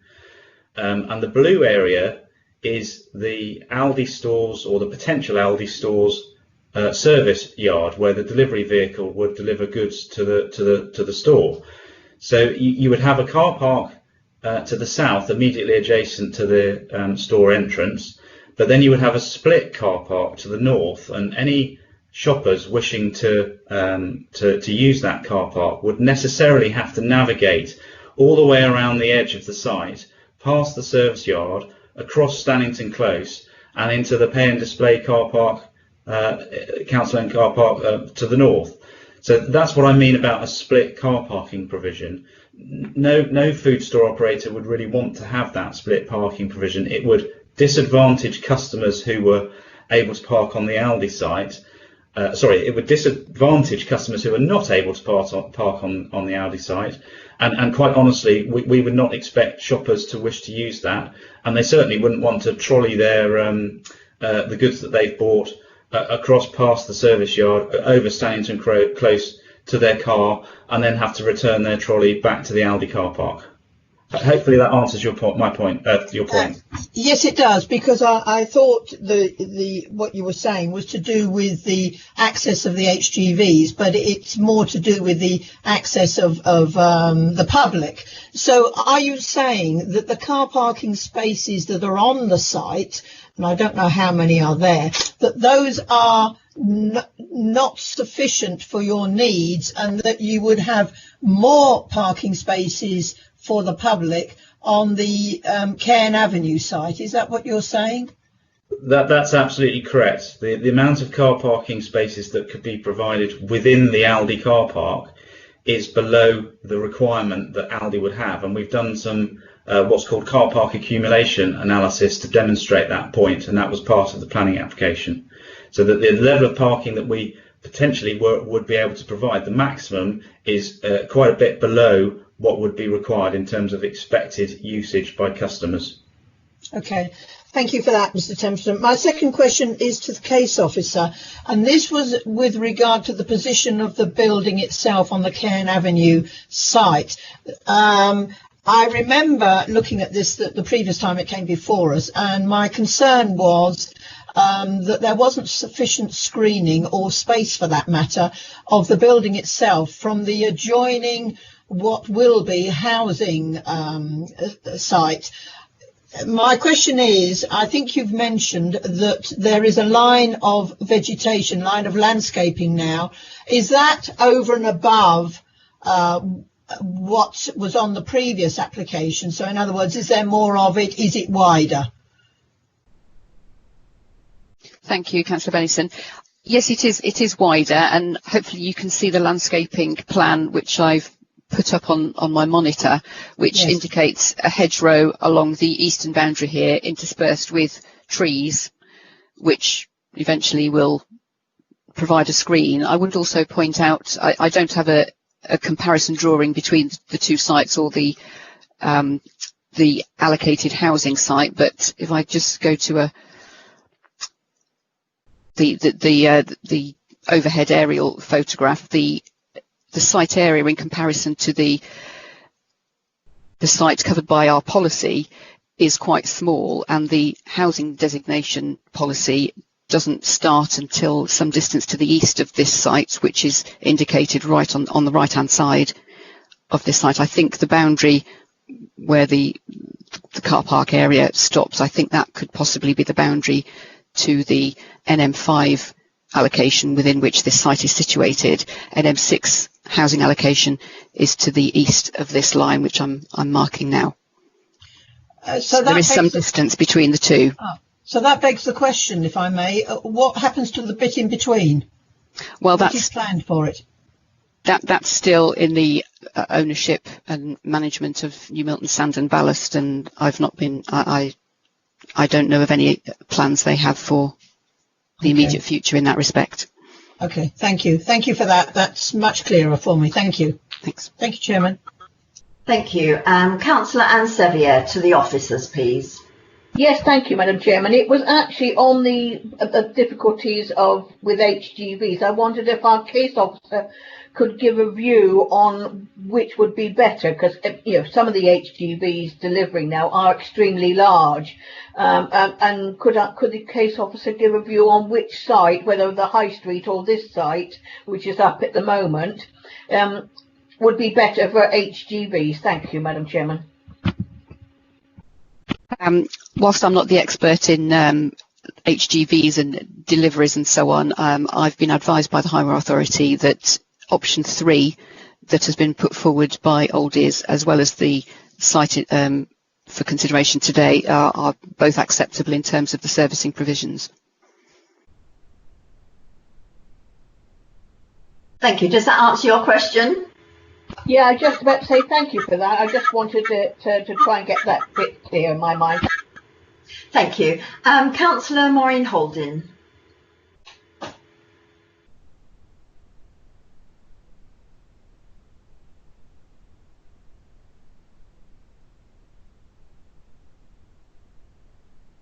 Councillor Holding, can you hear us?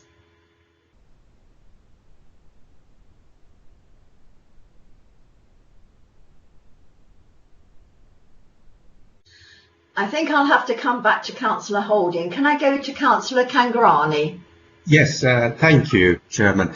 Actually, I'm just getting a bit conflicting opinion about some of the aspects of this application. For example, the sequential testing,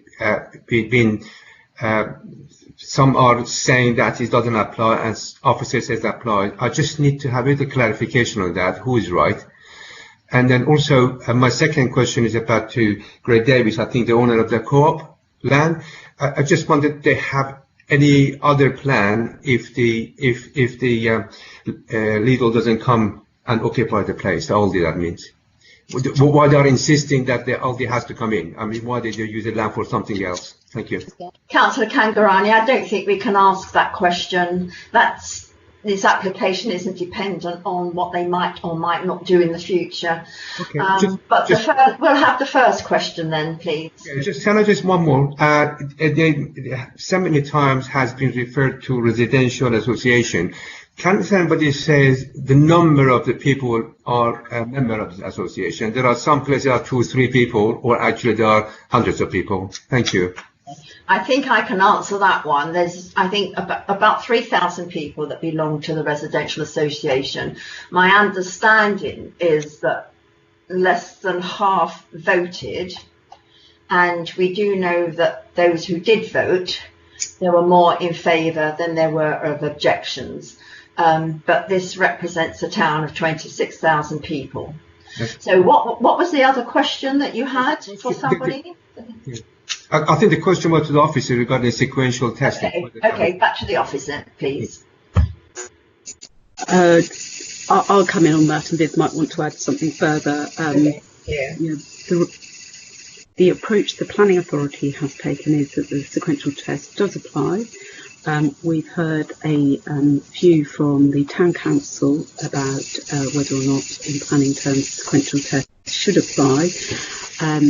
The reference has been made to the local neighbourhood plan and policy NM3, which relates to the Caird Avenue site, and as part of that policy, it's recognised within that policy, the second paragraph, that I'll just read it out to the members so they're all aware of it. It says development proposals should be made in a form of a comprehensive master plan and should have full regard to the following principles and the retail scheme subject to an appropriate sequential test. Members, I'm obviously advising you as the planning authority that the way we've approached the determination of this application, which has informed the recommendation to you, is correct in planning terms. So I can offer you no further advice on this point. You've heard a conflicting view from the town council in terms of how you apply adopted policy and sequential tests in the context of the NPPF, and therefore you have to form your own views as to where you position yourselves in coming to a decision on this application. Thank you very much. Can I get back to Councillor Maureen Holding?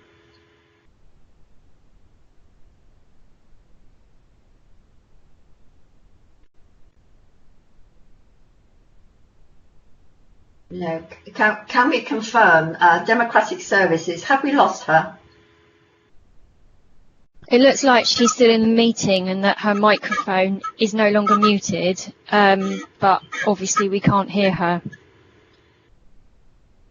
Okay, I think then there are no more questions. I think then we'll go on to debate. Members will still be in debate, and I hope that Councillor Holding will be able to join us in the debate. Chair, can you take the presentation off the screen? Done. Thank you. Members, we're in debate. You didn't. It's because you didn't take. Oh, sorry. Hello. Okay. Sorry. I'll take your question now, then, Councillor Holding. I'll explain. It's because you didn't take the picture off the screen. I couldn't unmute. Okay. Apologies. It's all right. Sorry. It was just one question.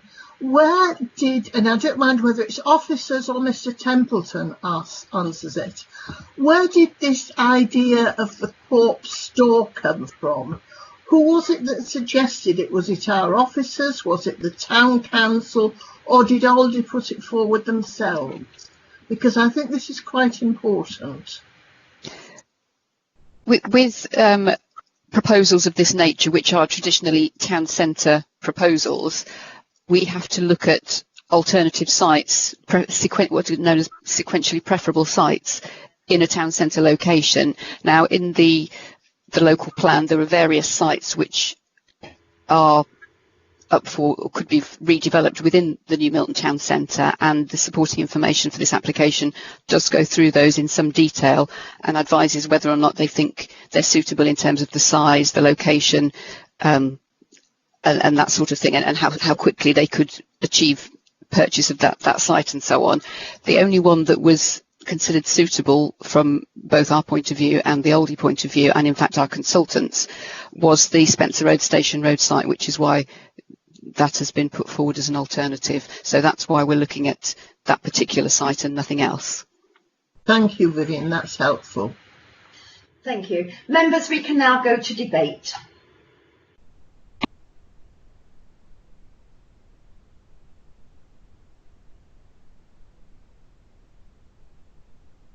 Councillor Arthur Davies. First again, I must be doing something right here.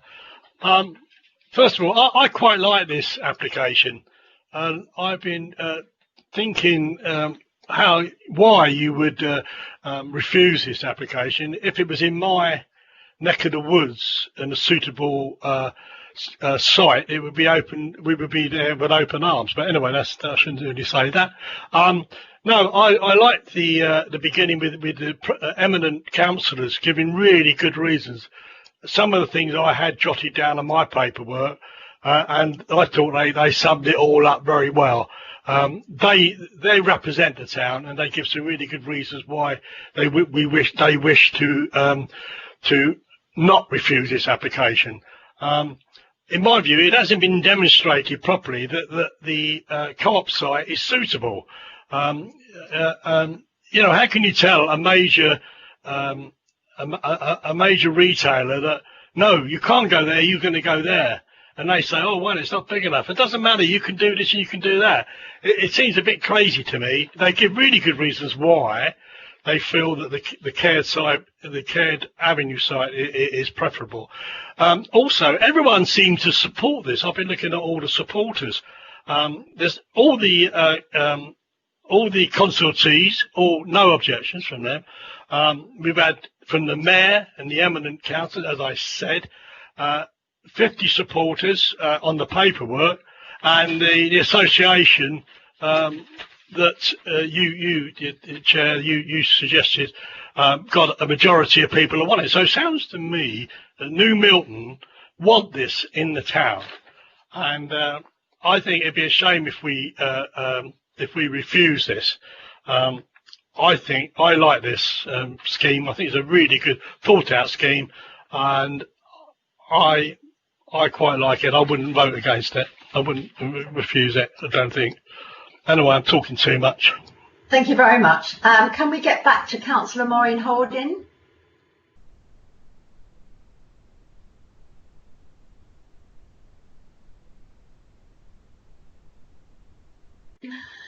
Maureen, I think I'll just have to let you come in when you can. No, I'm here. You're here. Okay, if you'd like to go ahead then. Yes, please. I think this is a win-win situation for New Milton. There are 40 new jobs coming to the town if this goes up. There's at least $500,000 going into the local kitty every year. When we look at the things the contractor has offered to do, the applicant, with helping out local businesses, etc., roadworks, which are badly needed, will be helped. On the two surveys that I've seen, the one Aldi did, there were 79% of local people wanted it. And on the another one I've seen, there was 69% of the local people.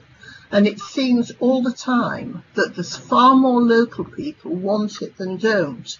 I've listened to both sides, and I've had people from both sides come to me, thank you very much. And I've looked carefully. But quite honestly, if you put it in the co-op, yes, it will help Bradbeers. Thank you to them for supporting us with footfall. But I do think that another store there may help you better than Aldi, because I don't think Aldi is suited to that site. It's more out of town. Of course, they have one not very far away that I should think would be a similar size to the Co-op. And quite honestly, it isn't really big enough. I shop there from time to time, and socially distancing, etc., is not easy at this time. Let's have a large store. There's excellent food, there's excellent prices, it's affordable, it's accessible, and quite honestly, you need car parking when you've got an elderly population. And wherever you go in the town, most people have to walk. And with heavy shopping, that isn't an option for older people. I know because I'm there myself. So quite honestly, I would go for Aldi in the town centre. I think it'll be good for the local people. It'll be, I can see all the good reasons. I'm not saying one couldn't work in the town centre, but I don't think Co-op would be nearly as good or give such a good service to everybody. So I have come down on the side of support in this. Thank you. Thank you very much. Councillor Sue Bennison. Thank you, Chairman. I too am slightly conflicted with this one. You know, having listened to everybody, we've got, of the representations, we've got 54 the sites in Caird Avenue, only 11 against. Local councillors have all spoken for the site to be in Caird Avenue. It is a pity that just got rid of that. It is a pity that the Co-op site doesn't fit the bill, because you've got a building in the middle of the town which basically is empty, and it doesn't help town centres to be vibrant where you've got a big empty building such as this. On the other hand, on the Caird Avenue site, you've already got the Tesco site opposite, and it always seems strange to me why you would want to put two quite huge supermarkets in opposite each other. If it goes to the Caird Avenue site, clearly it'll be accessed by car. It will not be walked to as the Tesco one is. So that is obviously why Aldi do need, you know, a significant number of car parking spaces. Sequential test. This is really difficult to decide which side of the fence to come down on. I can see, looking at the proposed site, it would work. I'm interested now that, in fact, the housing that's proposed isn't going to be immediately adjacent to this site, and in fact, they've increased the landscaping around the building itself, which is all positive. So I think I will just continue to listen to a few more, but at the moment I'm just very slightly on the fence, but I'm possibly leaning a little bit more to actually not agreeing with the officers on this one. Officers are recommending refusal. I'm just wondering if we should change that recommendation. Thank you, Chairman. Thank you. Councillor Anne Bellows. Thank you, Chair. I like this out-of-town scheme, as I can see there are going to be more job opportunities, and also the parking is going to be so much easier, not just for customers, but for staff, and that has to be considered as well. So I would support this application. Thank you. Thank you very much. Councillor Barry Dunning. Yes, thank you, Chairman. Well, I've listened to this debate with great interest. The co-op closed down because the site it was on wasn't viable. Retailing of food didn't work for them. If it made money, it wouldn't have closed. Aldi have stated that they do not want to move into New Milton Town Centre, preferring the Caird Avenue site. And I think we might be in danger, should we refuse this, that the applicant, Aldi, of walking away from the whole project. So I'd like to recommend approval. Thank you. So are you making a proposal? Yes, I am. Thank you. I'd second that. I'll second Sorry, that. was that Councillor Bellows? Yes, it was. Chair, could I just come in on that recommendation? Members, I'm sure what you'd like to do, should you be minded to approve, is to delegate authority to me, because I'm suspecting you might like some planning conditions on any development you allow. Absolutely, Claire. I'd love to put it in your shoulders. Thank you. Thank you very much. Councillor Anne Sevier. Yeah, thank you, Madam Chairman. I've been also giving this some thought. Yes, we should rightly ask for tests to make sure we are doing the right thing. But what I do also, on the other side, consider the fact is that if the 1,000 new houses come into this area, whatever test we do now will be out of date within 10 years or so, and there will be a need. I really do think there will be a need for opportunities to do more shopping. So as a district council, we always like to think forward and make sure our residents have the facilities that they need. So in this case, I am also going to back the recommendation that we approve. Thank you, Madam Chairman. Thank you very much. Councillor Kangarani. Yes, actually, just short point. In terms of the job creation, doesn't matter where the store is located, whether in town or outside town. We're both going to create jobs anyway. But I think I tend to disagree with the officer recommendation at this point. And also, I was going to say why people want to have 2 supermarkets in the town centre. Maybe if that idea of the Aldi go to a proposed location, the owner of the co-op maybe come up with some new ideas to develop that area to make a town more attractive and more pleasant to walk around rather than just supermarkets. Thank you. Thank you. Councillor Michael Thierry. Thank you, Madam Chairman. I'm reminded of an occasion when my wife and I decided to buy a car. We went to the garage and my wife looked at a Rolls Royce and I said to her, no dear, you can't have that one. You've got to have the Ford Mondeo. And it's a matter of choice. And the choice for Aldi is not the co-op site.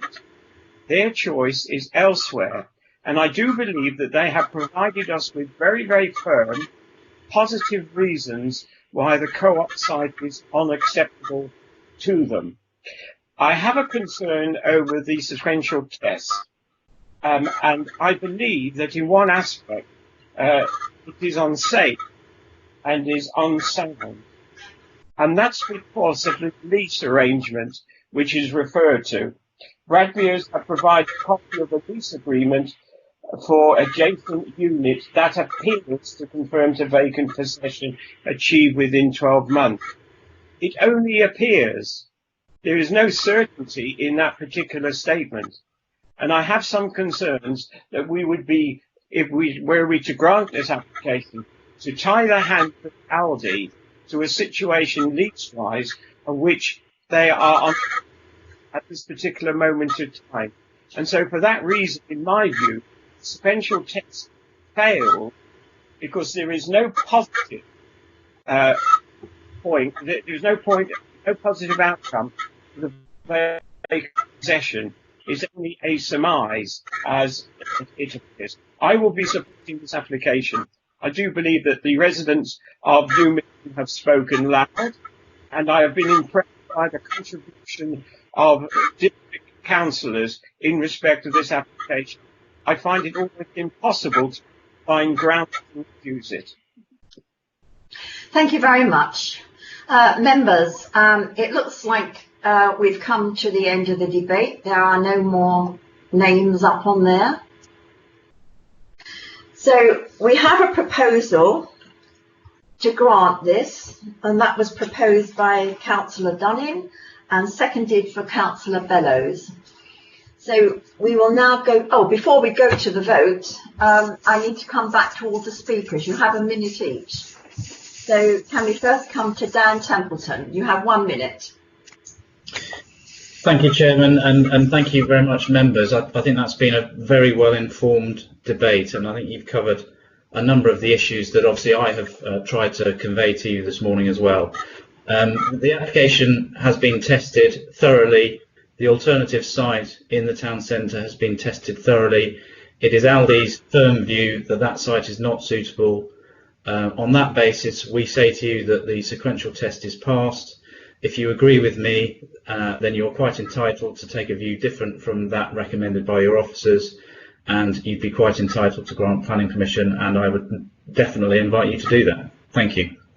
Thank you very much. Greg Davis, you have 1 minute.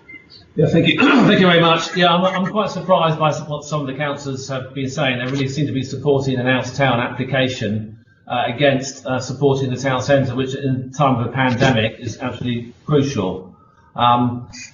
We have demonstrated the site clearly fits. We can actually provide 118 spaces, and on the out-of-town application there's 120 spaces. So we can provide enough car parking spaces in the town centre around the store, not including the NFDC site that Dan Templeton mentioned. So we have, and the store of the same size can fit into that site as well. Councillor Thierry said about HSBC lease saying appears. We provide a copy of the lease to NFDC, and we've got a 12-month rolling break. All those shops are all on short-term leases, so we can actually do it. The big thing is the lawfulness of this. The council seem to be swaying towards the out of town, but it is unlawful. The sequential test does apply, and Councillor Reid is incorrect when he says that it's not. It doesn't apply, because the neighbourhood plan explicitly says sequential assessment is required on this site. So clearly we have a difference of opinion here, and I think this may well go on for quite some time yet to come, because Aldi's site does fit in. We can redevelop the site. We have the money and resources to do that with a mixed development, like what they've done in Boscombe, and it's possible it can be done. Okay, thank you, Mr. Davis. You've had your minute. Thank you. Councillor Steve Davis, you have 1 minute. Thank you, Chairman. An excellent debate. It was really good to be part of it and to listen in. Thank you very much. I would assert that we certainly do need a new store on the old co-op site, but not a food store. And I've said this before, we already have a Morrison's in the town that provides an excellent service, a walk-up service for many of the local residents. I would also like to remind members that we are blessed in New Milton with a yellow bus service which runs very close to the proposed Aldi site in Caird Avenue, and also Moorbus provide a service. So it is accessible to a large number of people, not just those with cars. But as always, I fully support this application, and thank you for your time. Thank you. Before I go to the other two speakers, I've noted that Claire Upton Brown, you want to speak, but can I let the other two speakers have their minute first? Absolutely. Thank you. Councillor Aldrin Reid.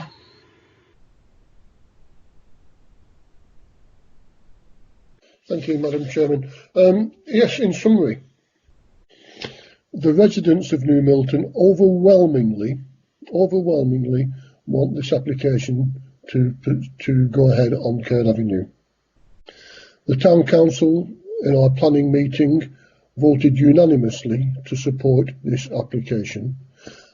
I personally bow down to Claire's and Vivian's greater knowledge of sequential test and NPPF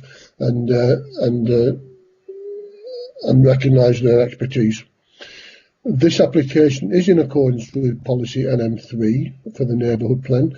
It is against policy NM5 for the town centre regeneration, where we want a livelier, more active street frontage.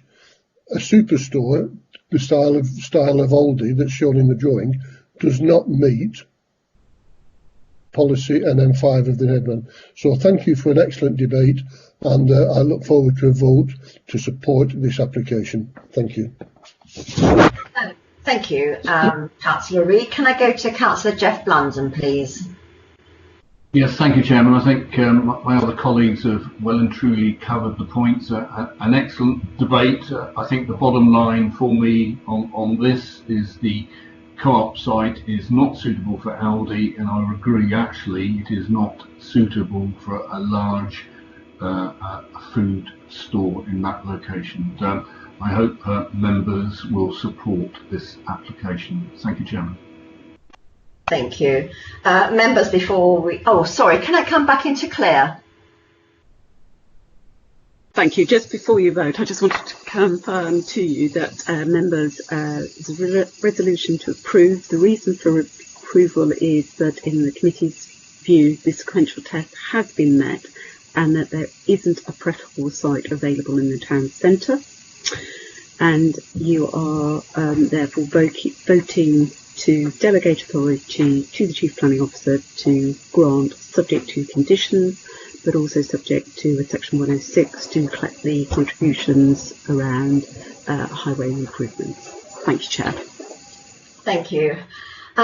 Members, I think, it's been a really long discussion. We've covered an awful lot, but I think I just want to sum up by saying that, first of all, I would like to say that I have never publicly declared any opinion on this application, but I have had lots of communication from people who object, so I just need to put some of their points forward.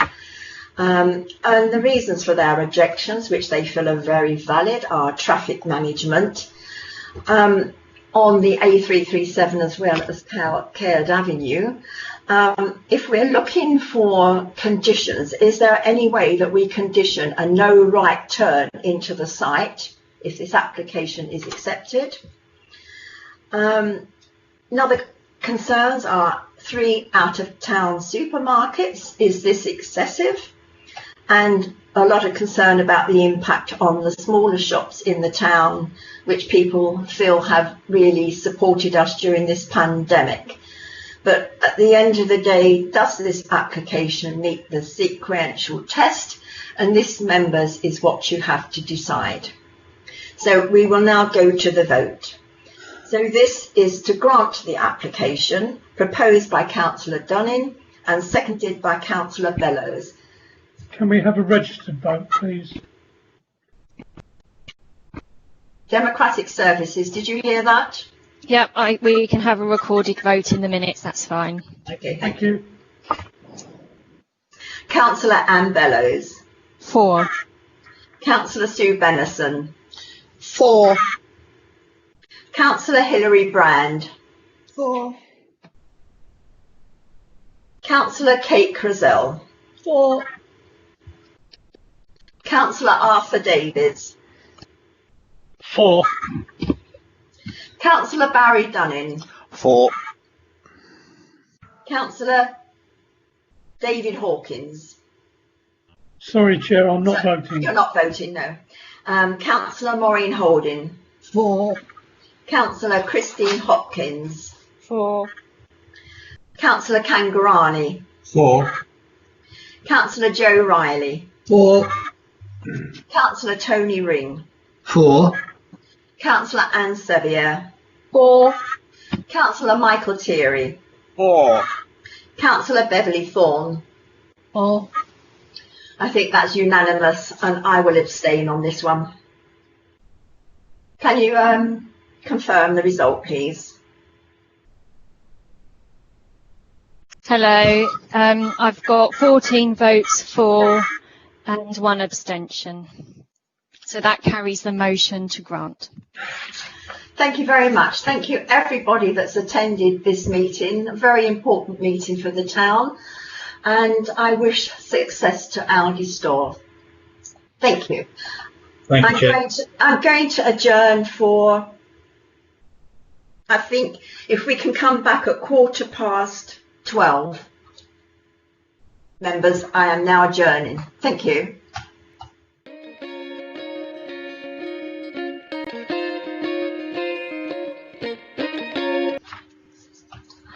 Welcome back, everybody.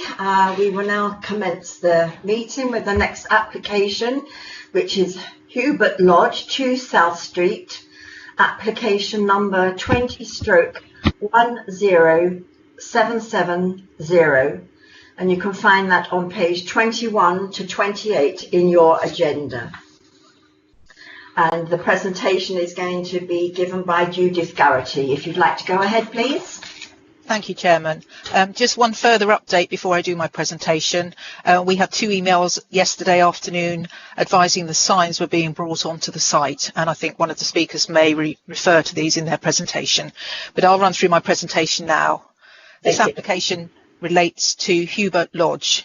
This is the Ordnance Survey Plan showing the application site located on the corner of South Street and St John's Street in the centre of Hythe. The site extends to the rear of 8 to 10 South Street, and it's bounded to the northwest by the Lidl car park and its associated car park. This is the aerial photograph. This is a plan showing the location of the Hythe Conservation Area boundary and also the listed buildings that are located opposite the site. The proposal is for signage associated with the marketing of the development. This is the proposed signage plan. The monolith board sign 9 is located on the corner of the site. It's a V-shaped sign consisting of 2 boards and would be 5 metres high overall. There will be 4 hanging B&B type signs that would have an overall height of 2.7 metres high, and there would be 2 on each of the road frontages. The welcome sign, sign 2, would be 2.2 metres high and located on South Street. The welcome entrance sign was already erected when I went on site, and it's a non-illuminated sign attached to the building. There would also be 2 adverts placed on the railings. As this application is for advertisement consent only, the issues we can consider are visual impact and impact on public safety. The impact on visual amenity of the area includes the impact on the character and appearance of the Hythe Conservation Area and the setting of the listed buildings close to the site. The proposal consists of various non-illuminated signs positioned along the frontage of the site to market the approved development, which is currently under construction, and it's reasonable to expect signage to market a new development on a temporary basis. Particular reference is made to the monolith sign, sign 9, as this is the most prominent of the signs proposed. This plan shows a photograph of the location of the monolith sign, which will be roughly where I am indicating on this plan. It would be located on the corner of South Street and St John's Street and would be seen from approaching from both directions. It would be located a maximum of 2 metres forward of the new building at this point and seen against the backdrop of the building. The sign is considered by officers to be appropriate scale and would not appear over-dominant within its street scene location. The other signs proposed, together with their lack of illumination, would not harmfully intrusive and not have a detrimental impact within the street scene or adversely affect the character of the conservation area or nearby listed buildings. The time limit for the signs to be displayed is 2 years. This is considered to be reasonable to allow for the effective marketing of the development and can be controlled by conditions. In terms of impact on highway safety, there's been no objection raised by the Highway Authority. I'll just run through a few photographs of the site. This is the corner where the monolith sign would be located. This is looking northwest along South Street. This is looking southwest along South Street.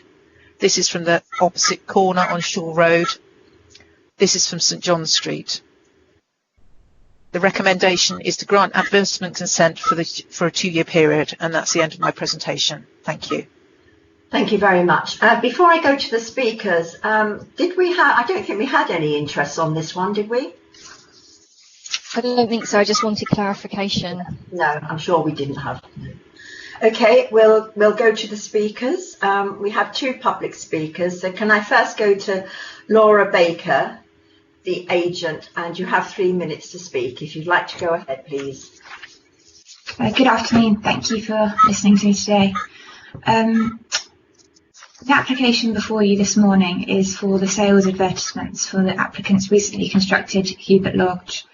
The application has been subject to discussions with your officers and has taken on board their wishes in terms of what is displayed, namely all flags have now been removed from the proposal in order to respect the setting of the conservation area. As a result of these discussions, the application has a recommendation of approval, with notably no objections from the Conservation Officer. As noted within your officer's reports, the period of time that the signage is to be displayed would be limited to 2 years or when the last unit is let or sold, whichever is the earlier date. Therefore, these signs are only temporary and will of course be removed once the development is sold out. We are disappointed that the Parish Council continue to oppose the development on this site and not support the inclusion of signage to assist in the occupying of the development, even after substantial amendments have been made to the proposals to try and overcome any concerns that have been raised. As I'm sure you can appreciate, signage is needed to promote the sale of the apartments and to advertise that apartments are readily available. Approximately 50% of site sales come from within 5 miles of a Churchill development, and these are largely as a result of site signage. This also gives the opportunity to advertise to the local community instead of instead of just newspapers and website adverts which could draw people from out of the area and nationally. The site advertisements are therefore fundamental to the selling of apartments to local people. I hope you agree with the applicant and your officers in considering that these temporary signs would not be detrimental to the visual amenities of the area and should be granted approval. With regards to what's on site at the moment, there have been discussions that potentially flagpoles have been erected. This isn't the case. I've spoken to the applicant this morning, and the poles that have been erected are for the monolith boards, but nothing else has gone up at this time. Thank you. Thank you very much. We'll now go to our next speaker, Councillor Wade. You have 3 minutes to address the committee. If you'd like to go ahead, please. Thank you very much, Chairman, and thank you for inviting me to speak today. I speak on behalf of Hivingdon Parish Council Planning Committee, of which I'm the chairman. Rather unusually, I am the ward member for some of the neighbours who have contacted me, but not the ward member for the site of the application, due to the fact that South Street is split over 2 wards. The Parish Council Planning Committee wish to object in full to the proposal to display advertising on the site at Hubert Lodge, South Street, and we propose a full refusal of Part 4. The concerns we have are those that the committee have raised and on behalf of local residents, who have also contacted the committee to share their concerns on the proposals, and our views are as follows. The signs, especially number 9, as shown in the documents, are bulky, out of keeping, and we believe will have a negative impact on the street scene. The council are seriously concerned about the amount of advertising so close and in part of an important conservation area, and remain concerned about the timescale of removing the advertising from the site. This will continue for what we believe to be an inappropriate and significant length of time and have a negative impact on the neighbouring properties on all sides. We believe 2 years is far too significant a period of time and would accept 6 months as more appropriate, especially as we assume that there are residents all ready to move in or have already done so. The larger sign in particular will be a significant distraction to drivers on a busy and at times dangerous junction, which is also a key access into the village centre for cyclists and pedestrians. This site is on the corner of a very tight junction, which is well used by vehicles travelling to 2 major local supermarkets and significant car parks for access to the village centre. So the risk of distraction by the signage, we believe, is a significant hazard. As this road is also a key access crossing point for people of all mobility and ages, as I've mentioned, to access our village centre from nearby residential areas, we feel this adds to a serious concern we have of any drivers distracted by the advertising as they turn this dangerous corner between St John Street and South Street. Their safety is paramount, as more residents are particularly encouraged to walk due to current restrictions for daily exercise around the village. Furthermore, in a built-up area with smaller roads and spaces, such advertising is arguably more overbearing than on other sites within the local area, so it needs to be reflective of the wider street scene. The council does not feel the application reflects this concern, and we feel that for a modern development, anyone looking at such purchasing a home here would investigate online, and therefore smaller and subtle signage would be acceptable. Due to the location of this site being in the village centre, you aren't likely to get the drive-by of other sites on major roads, such as Bewley Road. So any notable advertising would not be necessary in our view. Thank you very much for allowing me to speak today and raise the concerns of the local community on this application. Thank you. Thank you, Councillor Wade. Councillor Anne Sevier, I acknowledge your message and you've lost connection and will not be able to vote. Members, we'll now go to questions. Can you state, please, whether they are for the case officer or public speakers?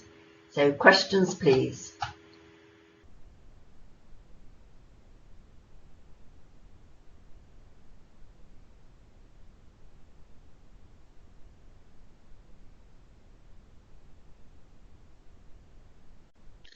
Well, I'm waiting here patiently, but nobody seems to be putting in an RTS for questions.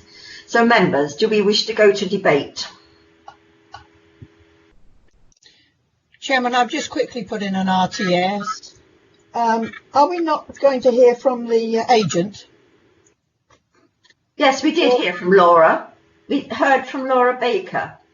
Oh, was I asleep? I must have been asleep. She was the first speaker. Okay, sorry. Thank you. Thank you, Chairman. Do you need to ask any questions of her? Well, I would like to ask a question of the case officer, if I may. Okay, go ahead. That is that the recommendation, the condition is that the signs would be removed in 2 years if all the apartments have been sold. Does that mean, for instance, if there was just one apartment still to be sold, all these signs would still remain in place? In other words, what I'm asking is, can that condition be worded that within 2 years the signs will go? If I can just respond to that, the condition does actually specify it's 2 years or when all of the units are let or sold, whichever is the sooner date. So I think that your question, your concern is covered by that condition. So if the units were all sold within 18 months, for example, then the signage would need to come down then. The maximum period is 2 years as per the condition. So when 2 years is up, regardless of whether they're all sold or not, these signs will go. Yes, that's correct. Okay, that's lovely. Thank you very much. Just one last question. When the signs do go, what is around the site? I think I've read it's railings. Is that correct? Yes, there's open railings. There's railings. There's a wall and railings over that would remain. Some of the signs that are proposed would be actually attached to the railings, but when the signs go, the railings would remain. Okay, so it's a low wall with railings above, is it? Yes. Yeah, that's lovely. Thank you, Chairman. That's all from me. Thank you. Thank you very much. Councillor Maureen Holding, is this a question or are you joining the debate? No, it's a question to Judith Garrity, please. Okay, thank you. Go ahead. Could you, I noticed that these signs are quite prolific. Now, if we pass all these, it would not set a precedent for having a similar number of signs when the building is finished in one form or another, because I know that Churchill's do sometimes try to put a lot of notices up, and I do think these are a bit prolific, really. Thank you, Councillor Holding. These signs are only considered acceptable because they are for a temporary period. If they were for more permanent retention, then we would need to assess them within that context. So I don't, direct answer to your question, they wouldn't set a precedent in my view. Thank you, Judith. Thank you. Thanks. Thank you. Members, we are now in debate and I'll go to Councillor Crizell. Thank you, Chairman. I know this area well, and I'd just like to point out the photos that the officer showed are the sort of photos that estate agents show, and they make it feel much more spacious than it actually is. The area is very, very constrained, especially now the new building is there, and I feel very sorry for the people that live opposite and have this huge block at them, and now they're going to have all these signs. I feel badly that these companies are allowed to put all these signs up, but especially in this area because it is very constrained. Thank you. Thank you very much for your comments. Do we have anybody else that wants to join the debate?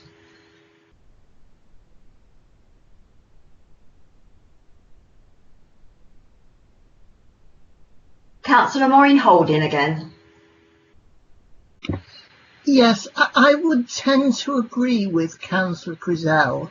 It is very cramped. I have looked at it, and this is what I was worried about when it was passed in the first instance. I do think there are too many signs. I do know that they've got to have signage, but can't we look at it and, especially in this area, turn them down a bit? And I'm especially worried about illuminated signs in this area, because I do think that they will spoil the area. When it was, before all this was built, it was beautiful little cottages along there. I had a friend who lived opposite with a husband, and quite honestly, I do think it's a big, bulky building, and all these signs will just exacerbate it. So could we look at cutting them down a little bit? Okay, we'll keep that in mind, Councillor Holding, and we'll go to Councillor Barry Dunning. Yes, thank you, Chairman. I'd very much like to support the town and parish council on this. They are the locals. They know what the local people feel, and I think we should support them. And I don't like big signs like this on big building sites, and I think we should support the parish council. Thank you. Is that a proposal? Well, you could make it a proposal if you like. Yes. What, for refusal? Yeah, is that what you're saying, or do you want me to just carry on with the debate? No, okay. I'll put that as a proposal. Refusal. I'll second that as well. Sorry, who was that? Anne Bellows. Annie Bellows, thank you. Yeah.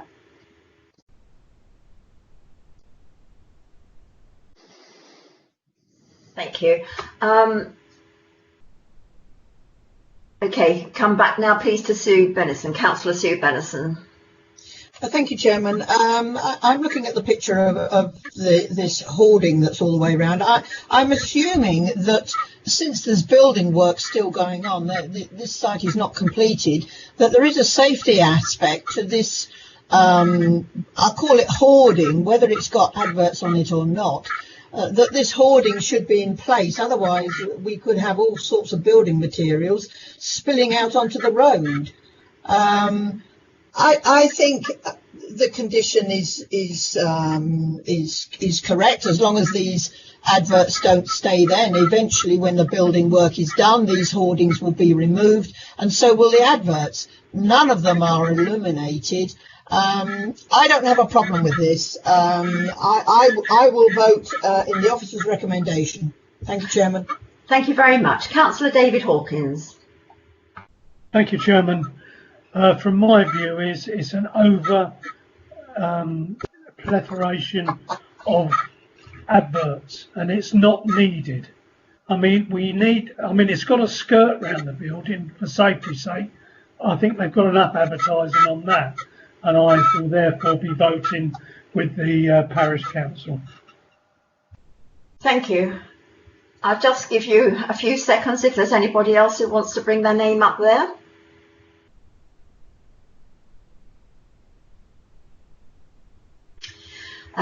There's no more speakers coming up. So before we go to the vote, we'll go back to the public speakers. So can I first go to Laura Baker? You have 1 minute to speak. Yes, thank you. Just a few comments in response. 6 months, as suggested, for a period of time to have the signs up simply isn't a feasible period to be able to sell all the apartments within. We negotiated and we came up with 2 years would be a reasonable period of time.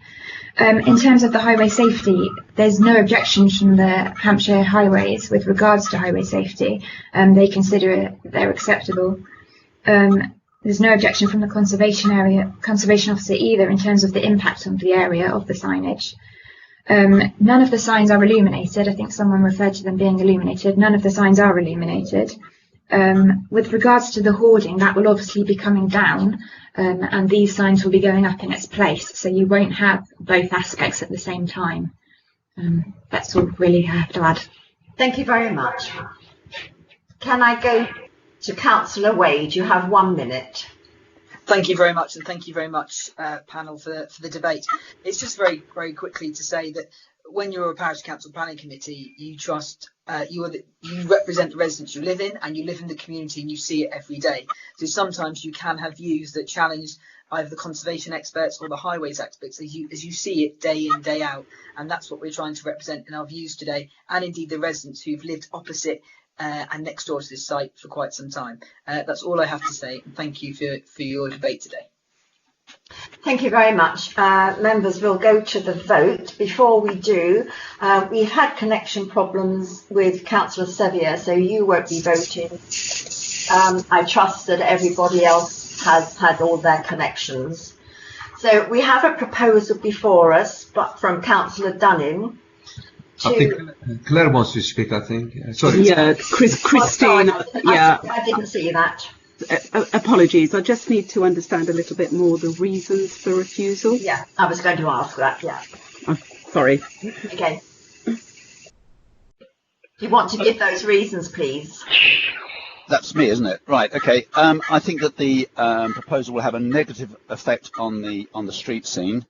It certainly have a negative effect or impact on the neighbouring properties, and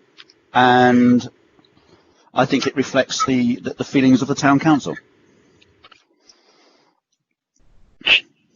Chair. Okay.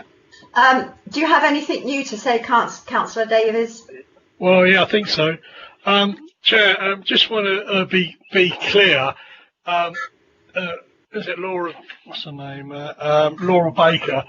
Is that true that these signs will only go up when the hoarding's down?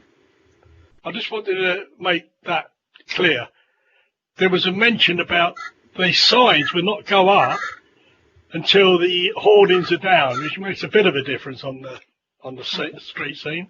Can we go back to the case officer then? Can you clarify that, please?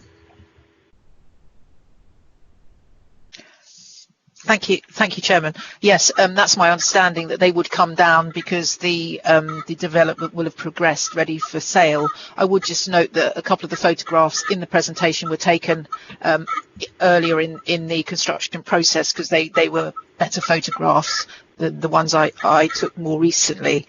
So the hoardings are starting to come down as the development is reaching completion. So you wouldn't get the hoardings and this proposed signs at the same time. Thank you. Thank you. Thank you. We'll now go back to the vote, and we have a proposal by Councillor Dunning to refuse this application, seconded by Councillor Bellows and Claire Acton-Brown. Do you want to comment again? Yeah, please. Sorry to come back in again. I think I need to have a little bit more clarification on your reasons for refusal that you're going to be voting on. So negative impact on the street scene. Can we have some understanding of why it's got a negative impact? Is it the number, the size, the height? It's prolific, too many. So it's the number. Number of. Sorry, can I just have the proposer answering these questions, please? Okay, so Barry, number of signs. Yes, it's the number of signs and their impact. The tightness of the road. It's a very narrow road, and it's quite a restricted corner as well. And I think it would have a negative impact on the whole street scene itself. So just to try and articulate this so that we get this into it. So the number of signs, the proximity to the highway. Yep. And I think you mentioned the adjoining properties. So is it also the proximity to the impact on exactly that? It's the impact on the adjoining properties of having these signs up for 2 years rather opposite them. Okay. Thank you. So we will now go to the vote. And again, I will remind you that it's being proposed by Councillor Dunning, seconded by Councillor Bellows. And this is to refuse the application. So Councillor Anne Bellows. For. Councillor Sue Benison. Against. Councillor Hilary Brand. For. Councillor Kate Crizell. For. Councillor Arthur Davies. Against. Councillor Barry Dunning. For. Councillor David Hawkins. For. Councillor Maureen Holding.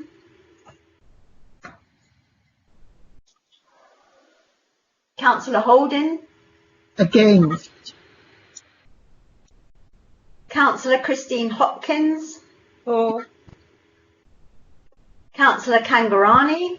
Sorry, Chair, I'll just clarify. We're putting to refusal at the moment, aren't we? This is to refuse, yes. For. Councillor Joe Riley. Against. Councillor Tony Ring. Against. Councillor, and Sevier can't vote. Councillor Michael Thierry. Against. Councillor Beverly Thorne. She's left the meeting. She's left the meeting. And I'm against. So can you clarify the vote for me? Casting vote. Casting votes, then I'm against.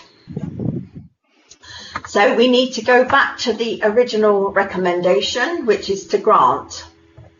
Chairman, I'd like to propose that we grant, because these hoardings are not going to stay in the guise that they are at the moment.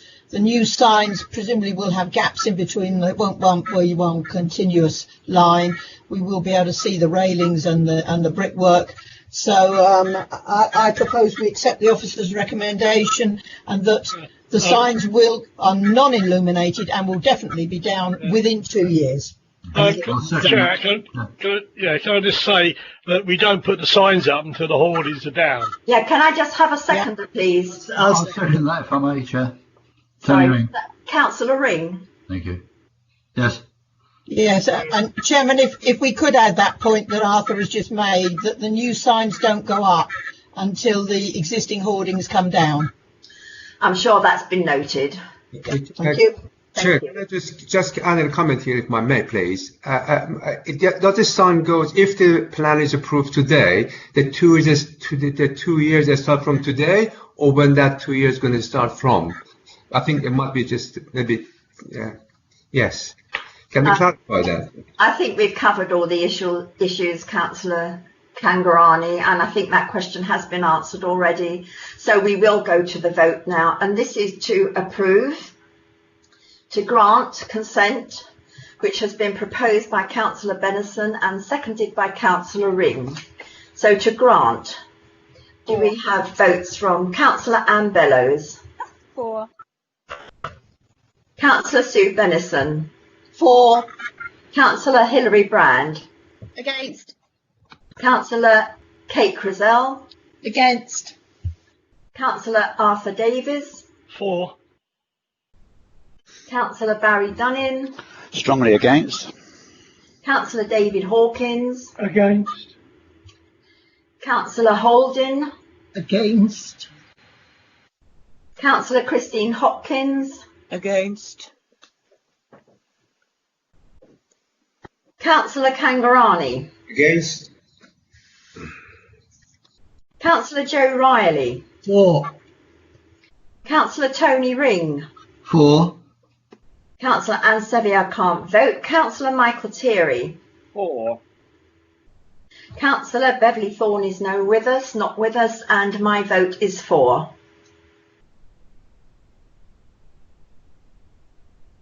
We're back in the same situation. I have the casting vote, so I go for. Granted.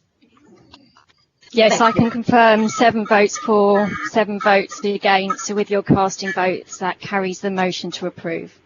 Thank you very much. Chair. We just adjourn for 2 minutes while the speakers change. Thank you. Chair.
Welcome back, members. We'll now go to application 20/11107, 21 Ellery Grove, Lymington. And this is to be found on page 35 to 40 of the agenda. Can we have interest, please, on this one?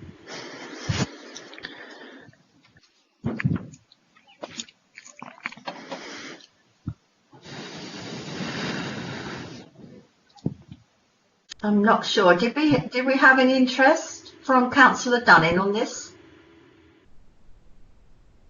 Sorry, Chairman, I was just doing something. Yes, you did.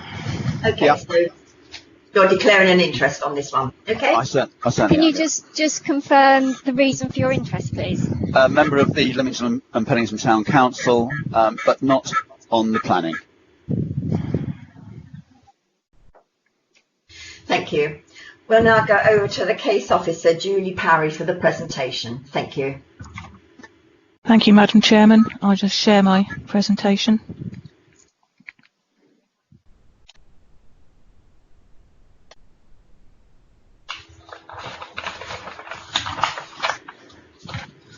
Thank you.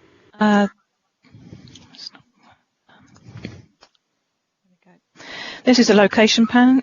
The property is in the built-up area of Lymington within a residential road, and here you can see the overhead photograph. The property is a two-storey semi-detached dwelling which has been previously extended with a two-storey additions to both the side and the rear following planning permission in 1989. The proposal is for a single-storey rear extension with a depth of 4 metres, eaves height 2.4 metres with a roof pitched away from the shed boundary to an overall height of 3.1 metres. The application also includes a replacement timber outbuilding to the side of the property, and the plans also show the reinstatement of a front door towards the front of the property, which has already been installed. See the photograph of the front of the property, with the two front doors and the extensions to the rear. This is the rear of the property. As you can see, the relationship with the neighbour, which is a bit clearer, which has a high boundary fence and some vegetation. This is a photograph of the rear of the garden with the properties on a much lower ground in Lower Buckland. This is the small shed which is to the side, which is to be replaced. And here we got a picture of the doors to the front of the property. Now, the reason this application is being brought to committee is that there is a contrary view from the Town Council in that it is felt that the property could potentially be subdivided into 2 flats. We have established that the property is a single residence and there is no reason to believe that there is any intention to subdivide the property. And the application is based purely on the single-storey rear extension and the outbuilding shown on the plans and is recommended for approval. Thank you. Thank you very much. We have one public speaker, an objector, and that's Mr. Paul Floyd. If you're here, would you like to go ahead? You have 3 minutes. Hello, can you hear me? We can, thank you. Thank you very much. Yes, good morning or afternoon. Today I'm speaking on behalf of myself and Mr. Steve Gange of 26 Ellery Grove. Although this planning application is to be for a rear extension and a shed, I feel that the overall property of 21 Ellery Grove and the owner's future intent or circumstances need to be taken into consideration before making a decision. I also think that the permission being sought included if it included a front door, an additional kitchen, then the New Forest District Council would be questioning the applicant's intent. My fear is that if the application is passed, it will set precedents for the rest of the developed and undeveloped properties in Ellery Grove with regards to the splitting of properties for monetary gain. Due to the recent inclusion of a second front door and the change of use at the front of the house from a living room to a kitchen, the utility room, it should be noted, does not have a hob. This house, if not now but certainly in the future, could lend itself to be the ideal property to be divided into 2 separate dwellings should the current or future owners see fit. I'd like to make it clear at this point that I have no grievance with any family or persons who wish to take a lodger into their home for any purpose. However, the difference between a lodger and a tenant, as I understand it, is whether they share facilities. Even though it appears at the moment, whilst this consultation period is ongoing, number 21 is being shared as one property, from viewing the proposal it is not impossible to imagine the blocking of 1 or 2 internal doors to create a 1 or 2 bedroomed living area. If these simple works were to happen, it would become extremely difficult to monitor whether any breach of planning consent had occurred, because it would be onerous upon the local planning authority to investigate. The extension to the rear of the property has one purpose, and that is to maintain the same amounts of living space once the front half of the property has been sacrificed. Questions that need to be answered are: 1. If this is to be a shared property for a lodger and not a separate dwelling for a tenant, why does the property have 2 front doors? The property only had 1 front door when the Perrons moved in. Number 2. Why does the property have 2 kitchens? A utility room does not have a hob for cooking in it. If it was an oversight on behalf of the draftsperson, where did the instruction come from? A kitchen must have been mentioned. This would show clear intent. For these reasons, I hope that the planning permission is refused. If not refused, then I hope enforcements can be issued to ensure that 21 Ellery Grove will not be sold or given permission to apply for 2 separate properties. If Mr. and Mrs. Perron are to be believed, this has or will never be their intention. But situations change, houses get sold, and lots of money gets offered.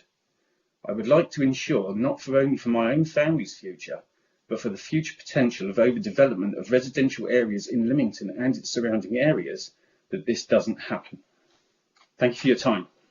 Thank you very much.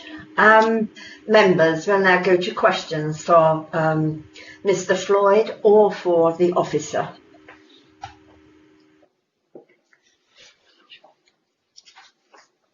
Councillor Hawkins.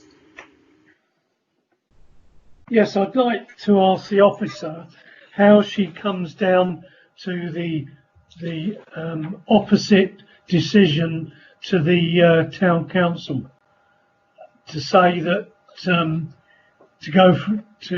grant with conditions against the recommendation from the council to refuse. Can I maybe come in and answer that question, Chair? So the recommendations that are made on the agenda are obviously my recommendation as the head of planning to the planning committee. We are basing our recommendations on our professional judgments as planners and based on our policies that have been shaped to address different issues and comply with national planning policy guidance. So there may be occasions where, as professional planners, we come to different recommendations from the town council, and it's our role as the planning authority to advise our members of the planning recommendations on planning applications that come to us to be assessed. I hope that helps, Councillor Hawkins. Thank you. Do we have any more questions? Sorry, Chair. Claire Upton Brown didn't answer my question whatsoever. Okay. She covered it with a lot of gobbledygook. What seems to be the problem here is the possibility of this property being split into 2 flats. Okay, apologies if I didn't answer your question, Councillor. So in terms of the application you have, is for a single-storey rear extension. That's the application. The planning use of the property is a single dwelling, and it's an extension to a single dwelling. And as a planning committee, that's what you need to consider, because that's what the application is for. We've heard some concerns about potential future things that might happen to this property and potential further subdivision into 2 separate units. If a single dwelling is divided into 2 units, that requires planning permission, and therefore there would need to be a planning application to consider the planning merits of dividing it into 2 units. However, that's not the application that you have before you. The application you have before you is for a single-storey rear extension, and that's the planning committee what you must consider. So it's a single-storey rear extension to a single dwelling. The fact there may be 2 doors, or within their utility room they may have chosen to put in a fridge or a cooker or whatever it is, they're entirely entitled to do that within their property, and doesn't require planning. permission, it's not a planning matter. I hope that's clear, Councillor Hawkins. Yes, thank you very much. That's much clearer. I now understand where my decision lies. Thank you. Thank you. Councillor Sue Bennison. Thank you, Chairman. Yes, I was querying the door, but of course the door isn't part of this application. As I read in the report, the additional door, which is not shown on the plan, we're told would meet the criteria of permitted development. Perhaps, Claire, you could just explain that one to me.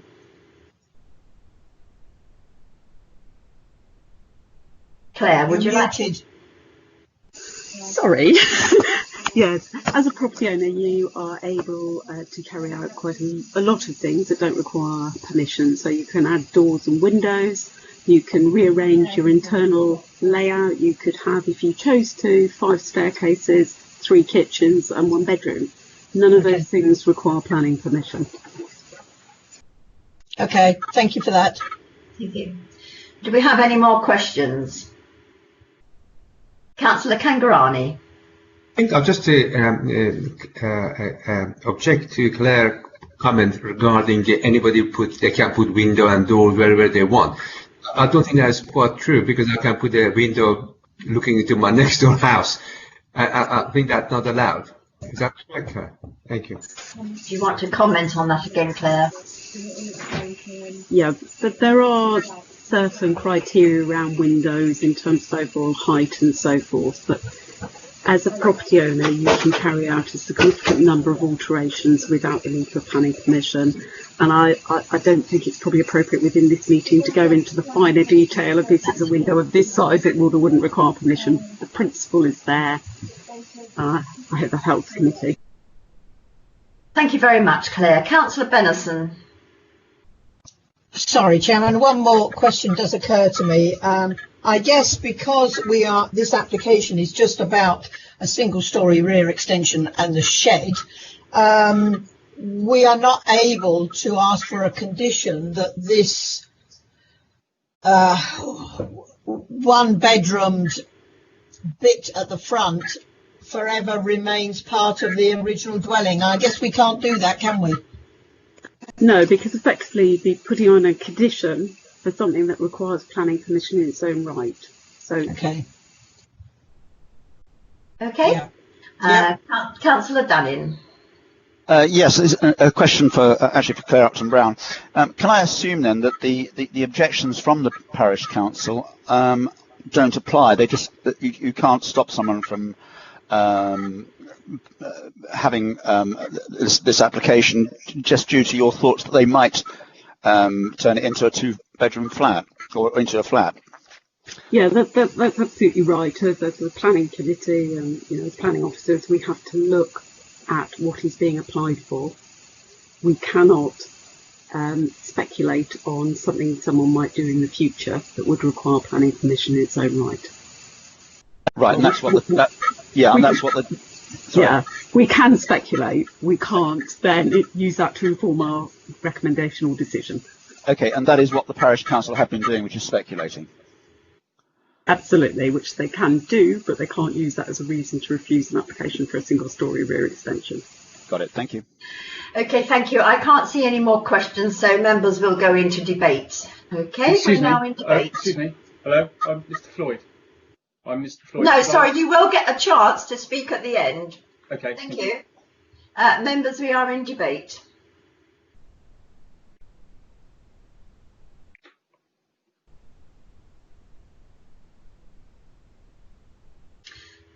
Councillor Sue Bennison.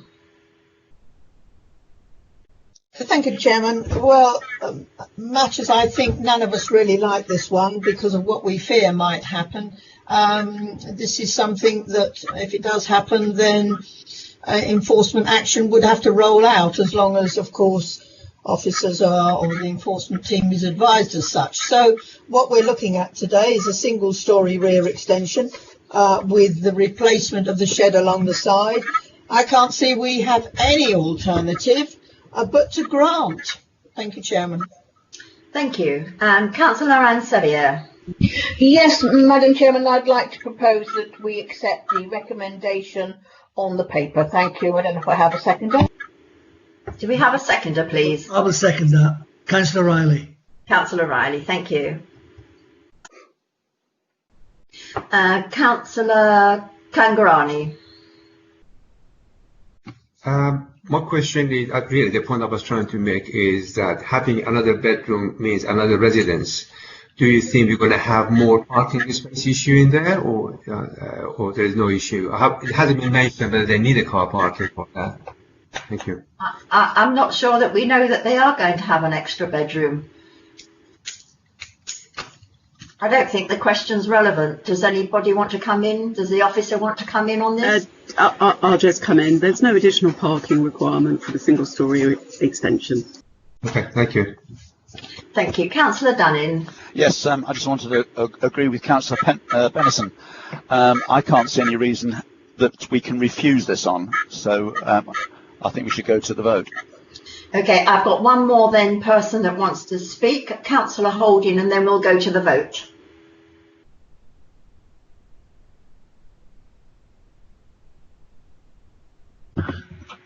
Councillor Holding, are you there? I'm in now. Sorry. Okay. I just wanted to say that I think this is completely acceptable. If they want to do anything else with it, they need permission. And I do think it will be helpful to the family and enhance the building. Thank you very much. We'll now go back to our public speaker. Mr. Floyd, you have 1 minute to sum up. Hello, thank you.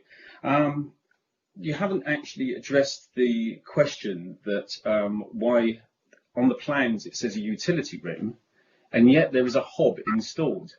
Now, a cooking facility in a utility room makes it a kitchen. Like I say, if it was a draft person's oversight, it must have been mentioned that it was to be a kitchen. There's nothing there that says that it's a utility room apart from what's proposed. So I see a precedence there for the rest of the road to be potential to be split into. If somebody else wanted to do this, then they could do that. I know it's for a single. It says that it's for a single-storey rear extension, but as a whole, you have to look at the whole property. And like I said, if it was permission was sorted for a separate kitchen and a separate front door onto what has been applied for, then New Forest Council would question intent as to the use. Mr. Floyd, you have had your 1 minute, so thank you very much. Thank you. Members, we will now go to the vote. So the proposal is to accept the recommendation, which is to grant. That's been proposed by Councillor Sevier and seconded by Councillor Riley. So this is to grant. Councillor Anne Bellows. For. Councillor Sue Bennison. For. Councillor Hilary Brand. For.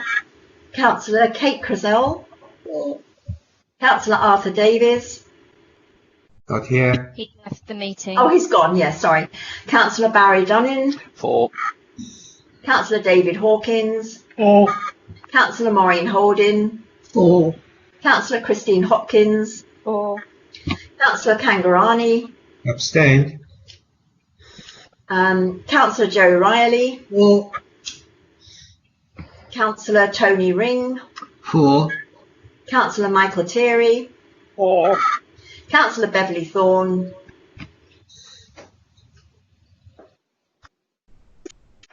To me. Do we have Beverly Thorne with us still? No, she's left.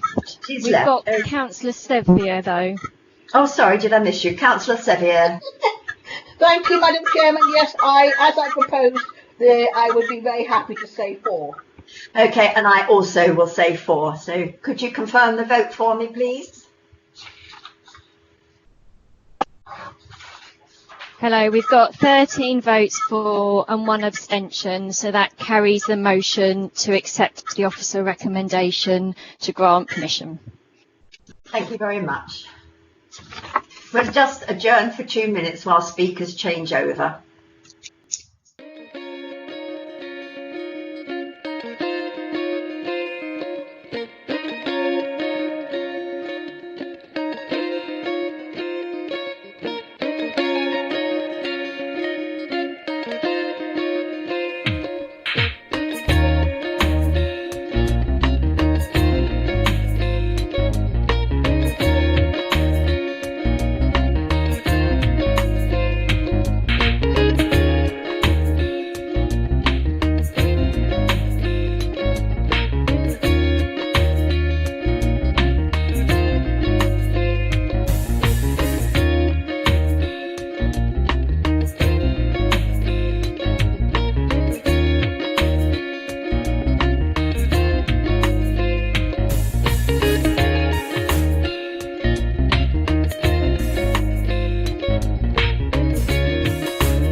Members, we're recommencing the meeting on page 41 of the agenda.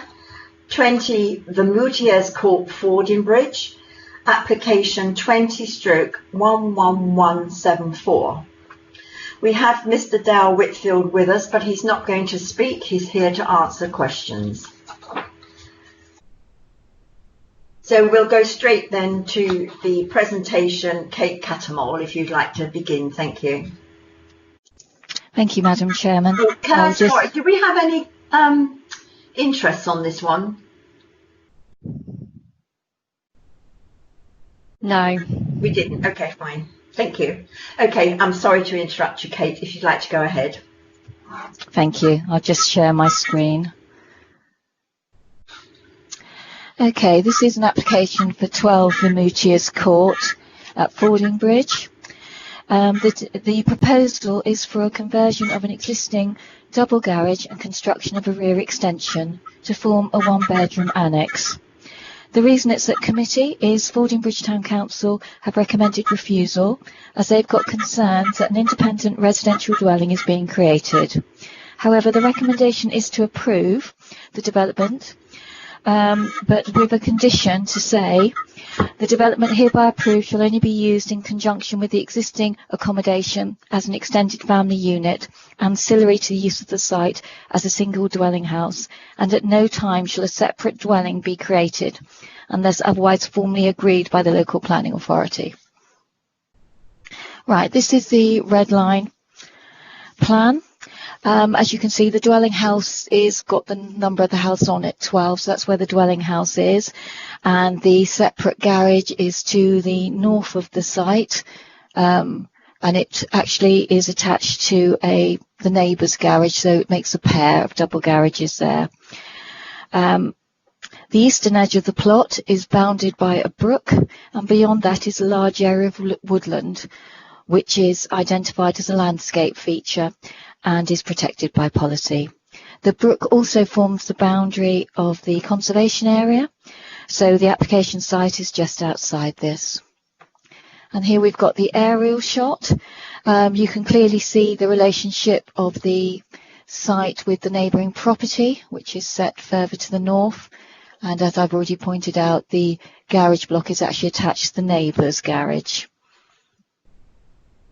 Right, this plan shows the existing elevations and the floor plan. And then we've got the block plan with the proposed extension. As you can see, it would have 2 parking spaces retained to the front of the garage, and there's also a third parking space to be created at the front of the dwelling. And this area in between, which is outside the application site, is actually a communal area for anybody parking within the road. And these are the elevations of the proposal. As you can see, they're going to be losing the garage doors and putting windows in facing out onto the road. And then we've got this flat roofed extension. And then again, we've got the existing and proposed, so we can see the difference between those. And then this is the roof plan of the extension. And then this is the floor plan. As you can see, it would be a self-contained unit providing 1 bedroom. This is just a photograph showing the existing garages. And at the moment, currently, there's a shed which would obviously be removed to make way for the extension. And you can just see there appears to be a shed on the neighbouring property as well. And this is just a view from the road.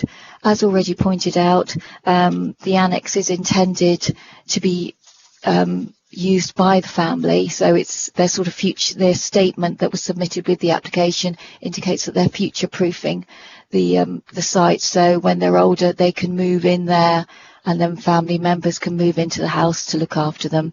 And that is the end of my presentation. Thank you. Thank you very much. Members, do we have questions for Kate or Mr. Dan Whitfield? Councillor Sue Bennison. Thank you, Chairman. My question is for Kate. Could we go back to slide 65?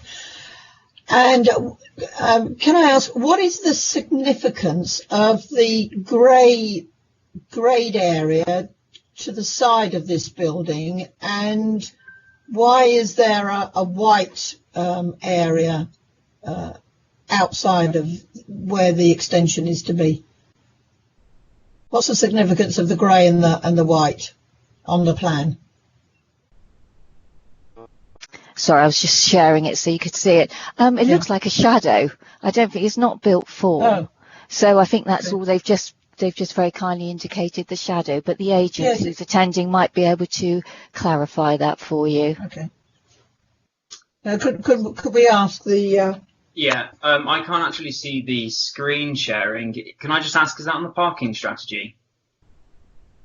Well, it's on your one of your slides, which is our number 65. I don't know if that helps. Let me see what it says. The drawing number is P20007, so it's the proposed block plan and parking strategy. Okay. Just 1 second. Yeah, so that is just showing the shadow coming off the building itself. So that's just there it was basically to do a solar study on the annex itself. And the significance of the white area around it? Sorry, I'm really struggling to open the file. So that's just basically going to be paving and patio. Okay. And one final question, if I can. On slide 67, you show what you're calling is a sort of a roof area over the patio doors, and presumably you're going to put a step out. There seems to be a bit of a drop from those patio doors out onto paving. Yeah, so I think it'll go onto decking, is what the client envisages at the moment. Okay. And yeah, there will be a step down. Okay, that's it. Thank you, Chairman. Thank you. Councillor Anne Sevier. Yeah, there we go. Yeah, thank you, Madam Chairman. It's really because Fordingbridge Town Council has been very concerned about having an extra dwelling in that road, which is very tight. I wonder if our head of planning could actually explain to us that the conditions that we have will in fact stop any further development of that garage into a separate dwelling, if that would be fine. Thank you very much. Yes, thank you, Councillor. Just to confirm, the proposal is for annex accommodation, and there is proposed that we add a condition preventing it being used or created as a completely independent unit of accommodation. If it is their wish at a later date to create that as a completely independent unit of accommodation, they would need to apply to the Council for planning permission, and then would look at the planning merits of doing that, but that would be the subject of a separate application at a later date. Thank you.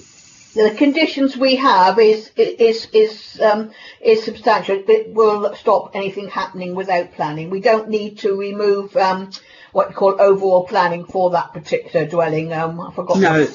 No, the condition will enable us to effectively control the way it's occupied, and if there is a breach of that condition, then they would need to rectify that by the submission of a separate application to create it as an independent dwelling. Thank you very much, Madam Chairman. Thank you very much. Thank you. Councillor Kangarani. I think I got my answer. I think the officer was speculating that the current occupier is going to retire in that location in the future. Is that the speculation, or is it actually part of the planning permission? And Kate might want to add further. But I think in Kate's presentation she confirmed that the current owners were future-proofing by creating this separate annex accommodation.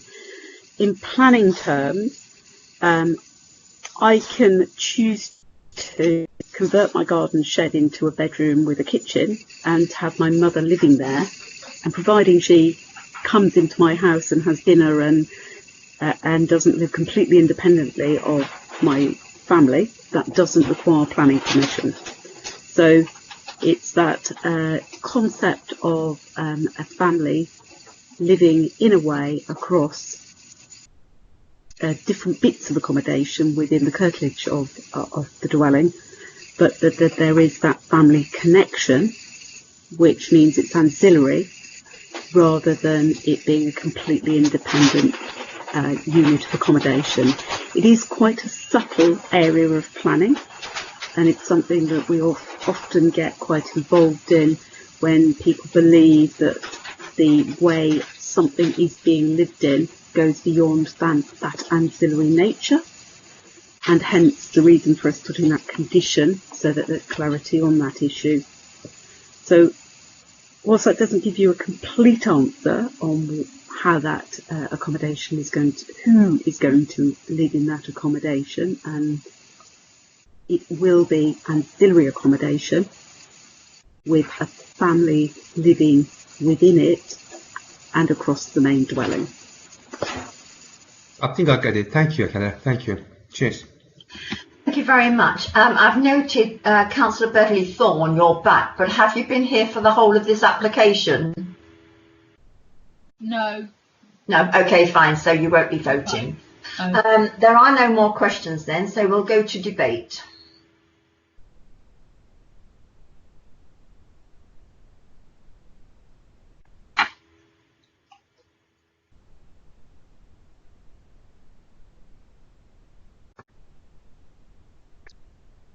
Councillor Kate Crizell.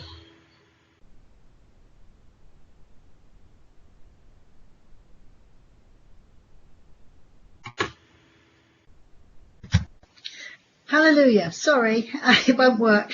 I just feel that we really need to get our head around this. I think these people are very lucky that they've got the opportunity to do this, and I think there are an awful lot of families that would want to do this in the future, given the state of social care, etc. I don't think we should be too sniffy about it, and I will be liking to support this application. Thank you. Thank you very much. Councillor Benison. Thank you, Chairman. I think the concern that it could become a separate unit of accommodation has been covered with condition 4, which clearly says would be occupied by a member of the family. Again, that would be an enforcement issue that would roll out if somebody were to say this is being occupied by somebody completely different. I think they've done this really quite well. They've kept it to the size of the garage, in as much as they've not altered the roof other than putting in some skylights. Small extension on the back. Well, the shed's there already at the moment, so this extension is taking place of the shed. Presumably they'll need to find space in the shed somewhere. So I would be minded to vote with officers on this one. Thank you, Chairman. Thank you. Councillor Thierry. Thank you, Madam Chairman. I was only going to propose that we went to the vote in view of the prolonged silence that you endured. So you are proposing to grant this, yes? And I need a seconder. I'd like to second it. Kate Crizell. Thank you.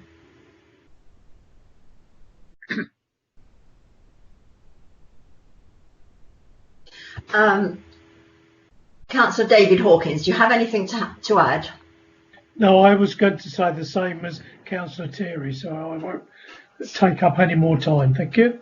Okay, Councillor Anne Bellows, unless you've got any new to say, we'll go to the vote.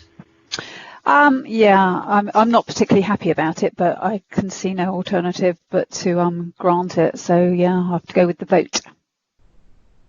There we are then. We'll move to vote. I have an RTS, sir, Chairman. Sorry, who was that? Barry. Sorry, I missed you. Okay. Oh yes, there's some more coming up.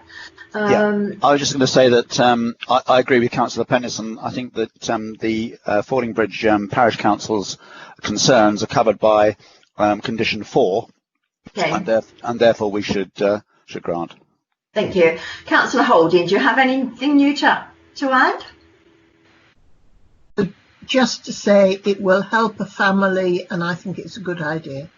Okay, thank you. So we'll now go to the vote. So we have a proposal to accept this, to grant, from Councillor Cherry, seconded by Councillor Crozell. So we're voting for this one. Councillor Anne Bellows. For. Councillor Sue Benison. For. Councillor Hilary Brand. For. Councillor Kate Crozell. For. Councillor Arthur Davies. Here. Oh, sorry, he isn't here, is he? Councillor Barry Dunning. For. Councillor David Hawkins. For. Councillor Maureen Holding. For. Councillor Christine Hopkins. For. Councillor Kangarani. For. Councillor Joe Riley. For. Councillor Tony Ring. For. Councillor Anne Sevier. For. Councillor Thierry. For. Councillor Beverly Thorne cannot vote because she lost connection, and I will vote for. So I think that's unanimous. Can you confirm that for me, please? Yes, it's unanimous. It carries the motion to grant permission. Thank you very much. We're just adjourned for 2 minutes for speakers to change. Thank you.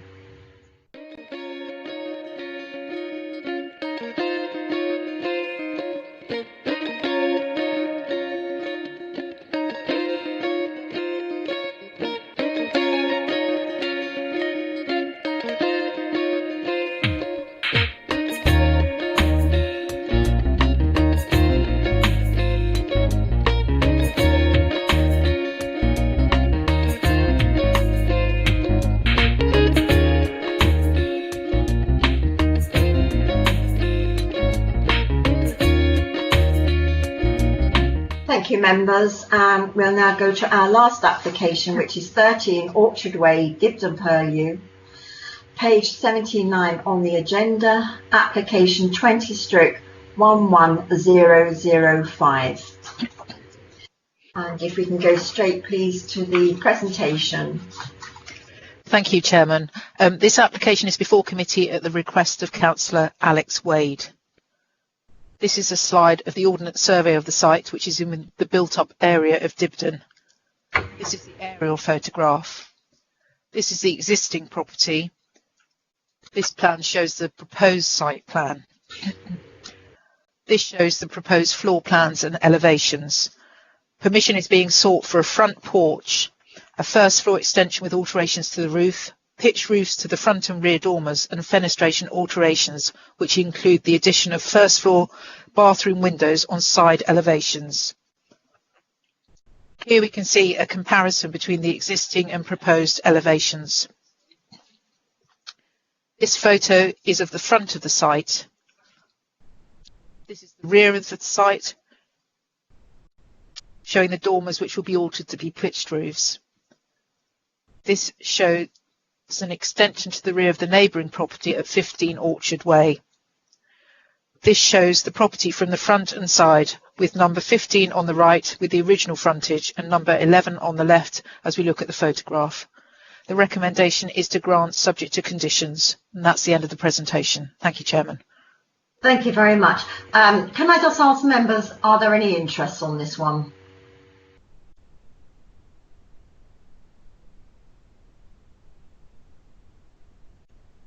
Thank you. Do you have them? I seem to have lost my RTS at the moment. Do you have them, Karen? I don't think there are any interests, so that's fine. Okay, so we'll just go straight to questions then. Members, do you have any questions for the officer?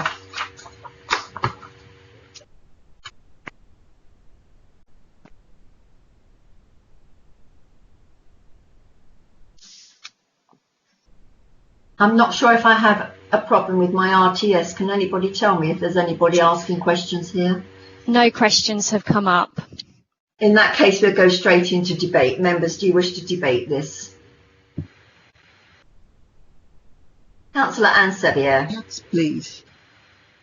As I'm far enough away, and I notice our local councillor Alex Wade has very kindly supported this, I don't think there's any reason for us I can see not to actually go with the officer's recommendation. So therefore, I would be recommending that we accept that. And I'll just look for a seconder. Thank you.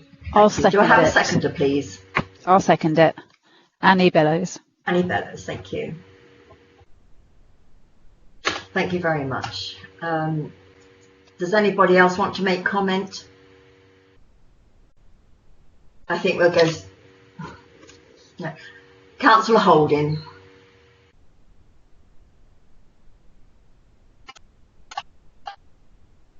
Councillor Holding, do you wish to comment? You're on mute. Yes, sorry, I couldn't get in. I was trying. Yes, I think this will be a great improvement on the property. I've known it for quite a lot of years, and of course it's a very mixed area where the actual bungalow is, and I think it will enhance it and make the street seem nicer, and therefore I propose it. And sorry, I accept the proposal and will vote for it. Thank you very much, Councillor Holding. I don't think we need to go into any further debate. The recommendation, which is grant subject to conditions, that was proposed by Councillor Sevier and seconded by Councillor Bellows. Can we please now go to the vote? Councillor Anne Bellows. For. Councillor Sue Bennison. For. Councillor Hilary Brand. For. Councillor Kate Crizell. For. Do we still have Arthur Davies? No, he's left. Councillor Barry Dunning. For. Councillor Hawkins. For. Councillor Holding. For. Councillor Hopkins. For. Councillor Kangarani. For. I missed that. That was 4. Thank you. Councillor Joe Riley. For. Councillor Tony Ring. For. Councillor Anne Sevier. For. Councillor Thierry. For. Councillor Beverly Thorne. For. And I'm also for, so that is unanimous. Can you confirm that we are to grant that, please? Yes, I can confirm that carries the motion to grant. Thank you very much. That brings us to the end of the meeting. Thank you all very much. It's been a long one again. I didn't want to break for lunch. I was sure that you just wanted to get on with it. So thank you all for your time, and goodbye until next time. Have a good day. Thank you. Thank you, Christy.